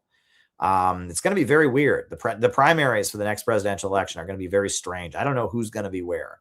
I honestly don't know who's going to be where. It's going to be very, very, very strange because, the American crisis, the crisis of American politics is getting worse and worse and worse. And it's getting more and more confusing. So who knows what's going to happen, but we just have to build our movement. We've got to build our movement. That's all. That is what we got to do. We have got a movement that we got to build. The Center for Political Innovation is building a movement, and that's what we got to do. All right. So like I said, questions can be sent. Best way to send questions is via buymeacoffee.com/Caleb Maupin is the best way to send your questions. We also do Rumble rants. And we also, you can send super chats. We got 4 super chats that have come in. So yeah, go to buymeacoffee.com and send questions. In terms of Rumble rants, Jake said, have you seen the film Pancho Villa, Lights, Camera, Revolution? He said, sir, should we spare the church? Yes, the same way the church spared us. Kaboom. Okay. Well, Pancho Villa was a figure from the Mexican Revolution, I believe. I've never seen that movie. And he raided, he went into Texas, and he raided Texas, Pancho Villa's raid on Texas. Yeah. And so I do know many people consider him to be kind of a revolutionary. I just don't know enough about the Mexican Revolution. I just don't know enough about it, honestly. So yeah, there we go. So, all right. So we're going to go down the line with the super chats here. Tulsi's temporary replacement, Aaron Lucas, spent some time at the Cato Institute. They are bad at economics, but they are against this war. That's interesting. How does that work? I mean, that's interesting. It seems to some degree or other, I guess the director of national intelligence briefs the president. It's a job that was formed during the Bush administration. As the idea was the president would just get one daily briefing. But the director of intelligence seems to imply that she's in charge of all the intelligence agencies. In America, we don't just have one intelligence agency. We've got the FBI, the CIA, Army intelligence, Navy intelligence, Air Force intelligence, Coast Guard intelligence, NSA, and there's a couple other ones that people don't talk about. There's like a number of intelligence agencies. And the idea is that rather than them all briefing the president, only one briefing would go to the president. That's why it was created. I think James Clapper held the job for a long time, and, Tulsi Gabbard was supposed to do it. Now, why was the CIA not obeying her? That raised the question, was she actually in charge of them? Is that how that position works? Because my understanding is, yes, there's one boss of all the intelligence agencies, but maybe that's not how it worked. I found it very odd that the CIA would not listen to her if she's the director of intelligence. She's supposed to be above the CIA, but maybe not. I don't know. I don't know the legality of it, but it's certainly odd. A lot of people were saying that DNI stood for do not invite, and that she was basically locked out. It was great that she got out the information about the Russiagate hoax. That was the best thing she did.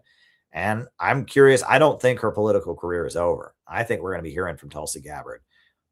So there we go. All right. How did Rockefeller and Henry Ford get linked in with the soft CIA Malthusian wing of liberalism? Okay, so the Rockefeller family, they were part of the Neo-Malthusian Society going back to the 1800s. And that's just part of the British, they're the Eastern establishment. They're based in New York. They spent a lot of time in Britain, and the Neo-Malthusian Society was formed in Britain, and they were part of it. And they sponsored, the Birth Control League and Margaret Sanger, and they believed that overpopulation was the cause of the Great Depression, was the cause of economic crisis. They believed that, for generations. Henry Ford is a different story. Now, Henry Ford was not part of that. Okay. Henry Ford was he was considered to be, on the far right. He was an industrialist. He wrote like an anti-Semitic newspaper, the Dearborn Voice. And Henry Ford was in the anti-Roosevelt wing. He was in like kind of the fascist industrialist National Association of Manufacturers wing. Then when World War II began, he was on the American side, but he was pretty sympathetic to the Nazis prior to World War II, and he died. And it was the Ford Foundation, that is tied to the CIA, and that's true. The Ford Foundation is a group that gives lots of grant money, and the people directing the Ford Foundation is a vehicle through which the CIA arranges people to get funding. And they funded liberal activism and stuff like that. But Henry Ford himself, I wouldn't say was a liberal. Henry Ford was more of a fascist, more of a captain of industry, kind of a right-wing industrialist. And those kind of people tended to be fascist because they were anti-union. Henry Ford did business in the Soviet Union in the early 30s. During the early 30s, Stalin courted the industrialists. But then as those industrialist guys became fascist, then Stalin pivoted into aligning with social democracy. So it's a nuanced issue, but Henry Ford himself wasn't. But the Ford Foundation is one of the biggest foundations in the world. They give grant money, it's like billions and billions of dollars they give out to different organizations, art galleries, all kinds of stuff. And they're part of the liberal color revolution activist apparatus. And that was clear in the 1950s and 60s. All right. Rage Against the War Machine mentioned Tulsi in their announcement for Grand Rapids. I wonder if they knew this would happen. Hey, I'm going to be there in Grand Rapids on Sunday. I know Joe Kent is going to be there, and who knows? Who knows? I don't know. It'd be great if Tulsi was there. That would be awesome. She was at the first Rage Against the War Machine rally, which was sponsored by the Center for Political Innovation. Proudly so. And then we had the reception afterwards for Scott Ritter. So I hope that she is there. Yeah, let's hope. All right. Hey, Caleb, thanks for sharing the video in the last live stream about the speed of electronic transactions and capitalism. I need to watch it a few more times to understand. Okay. Well, the video is called Socialist Math, and it's just about how capitalism has to constantly advance the means of production, labor-saving technology, and then that leads to a lower rate of profit. So yeah, it's socialist math, and it's a great video. And it just is me explaining, some of the Marxist critique of capitalism and the tendency of the falling rate of profit. All right. Could we get Trump impeached again? Could he be convicted if it were? Well, at this point, I have no sympathy for Trump at all. I was hoping that maybe he would be better in his second term or something. But at this point, I feel no desire to defend him. That said, I would be disappointed if he was impeached for a dumb reason, right? If they impeached him for going to war with Iran based on lies, I'm all about that. They impeached him for what ICE is doing. I'm all about that. ICE terrorizing people sounds good to me. But if they impeached him for, talking to a Russian or something like that, that would be stupid. That would be stupid. And that's what my fear is, that if they did impeach Trump, it would be for a dumb reason. Right. And that's, we got to be careful with that. Like, we don't want to feed into dumb things happening in American politics. Right. There's a lot of dumb stuff in American politics. And that it's just kind of what I was getting at in the slideshow, is that the liberal order always fears any form of illiberalism. And Trump had a whiff of illiberalism in his rhetoric and the way he had an audience of people who followed him, the way he did his rallies.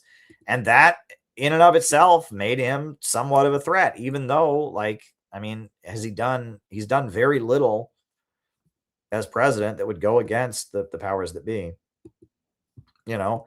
But yet just that he was a strong leader and wanted to present himself as a strong leader and talked off script and acknowledged some of the concerns people have and some of the questions people have, that in and of itself just made him, oh, he's a dictator, he's Hitler. And it's like, it just goes to show you how at the end of the day, we have to build a mass movement, because the mainstream of American politics just will not tolerate,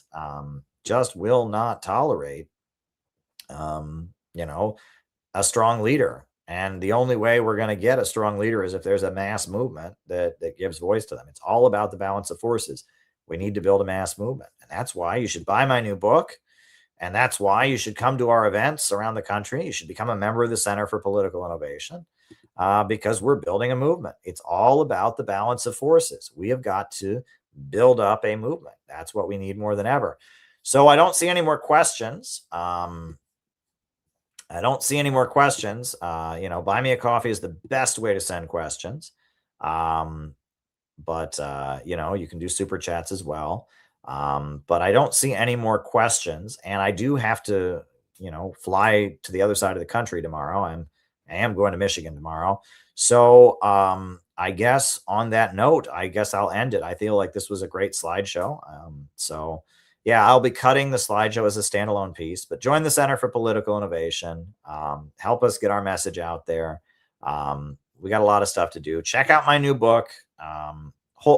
Chase Sterner says, hold on, I'm making a buy me a coffee. Please don't leave yet. Wow. I'm honored. I'm honored that you want me to stick around. So I will wait for you, Chase. I will give you time. Send your question. Look how negotiable I am. Look how amenable I am, right? In the meantime, get my new book and have me come on your favorite podcast. Have your favorite podcast show bring me on to talk about my new book, because it's going to be good. It's a good book. Yeah, good stuff.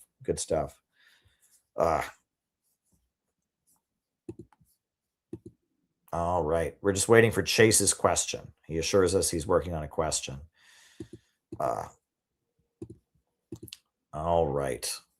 But yeah, no, the YouTube channel, we're doing good stuff here.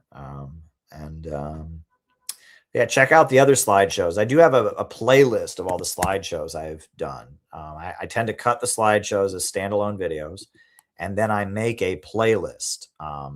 You know, I have a playlist of slideshows, you know, because we talk about a lot of important issues. And I felt, you know, today when Tulsi Gabbard stepped down, this was an important thing. So, all right, Chase, his question has come in.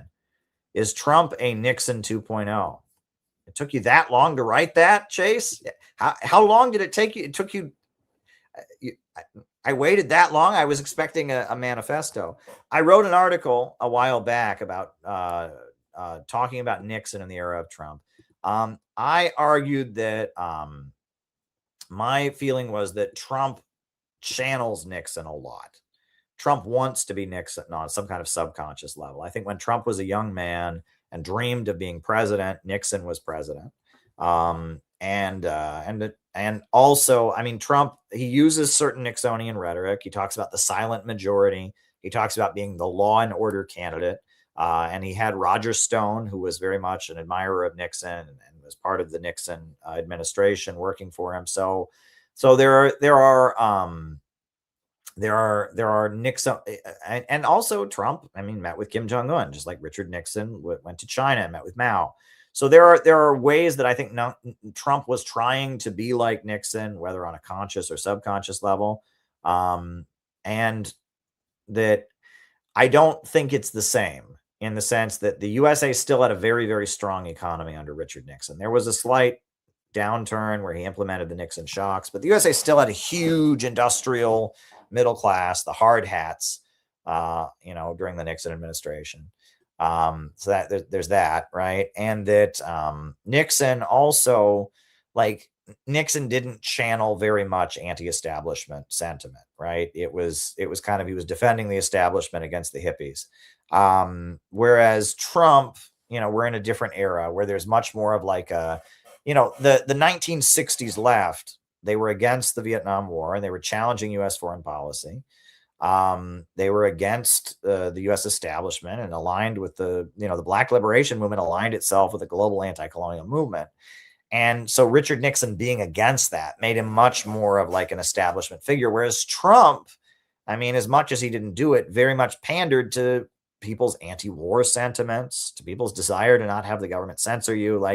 Trump was appealing to, in some ways, not always, but in some ways, Trump was appealing to healthier feelings among the population. Nixon's whole thing was, we're the silent majority, and there are these crazy hippies out there protesting the war, and there's these black people that are always complaining and protesting, and we're for the average Americans who just are tired of these complaining people, and that's not Trump, right? There's elements of that in Trump because Trump is a Republican and he's on the conservative side, but Trump also, the QAnon thing, and talk about the deep state and talk, no new wars. Trump was appealing to some good things that people wanted. Nixon really wasn't doing that. Nixon was only appealing to people's kind of pro-establishment opposition to the new left.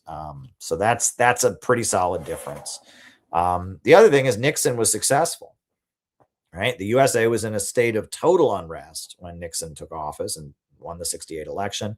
And by 72, the USA was back to normal. The USA is not in a state of complete and total unrest right now, but Trump hasn't fixed it. The problems that exist in U.S. society, the economic issues, Trump hasn't fixed any of it. Nixon was very successful in kind of stabilizing and quelling the United States, whereas Trump, maybe he appeals. He's someone, he's got Bonapartist aspirations, you could argue, but nah, he's just,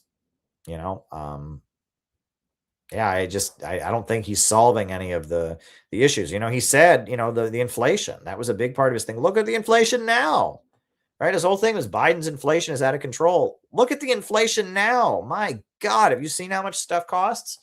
My God, it's like you run out of money every 2 seconds here in America. The price of plane tickets is twice what it was, right? Plane ticket prices have doubled. It's insane. It's utterly insane, the way that, Trump hasn't fixed inflation at all, right? Nixon, with his Nixon shocks and, and he stabilized things. Trump has not done that at all by any means. Maybe he will. I don't know. Maybe I'm getting ahead of myself. But anyway, folks, all right. Well, listen, I got to go to sleep. So I am going to say good night for now. I'm going to put on the closing music, and I might actually stream tomorrow night from my hotel room in Michigan. We shall see. If I can pull that off. But yeah. All right, folks, have a good night. Have a good night. New upsurge in the struggle against U.S. imperialism is now emerging throughout the world. Ever since World War II, U.S. imperialism and its followers have been continuously launching wars of aggression. But the people of various countries have been continuously waging revolutionary wars to defeat their aggression. And while the danger of a new world war still exists, and the people of all countries must get prepared, revolution is the main trend in the world today.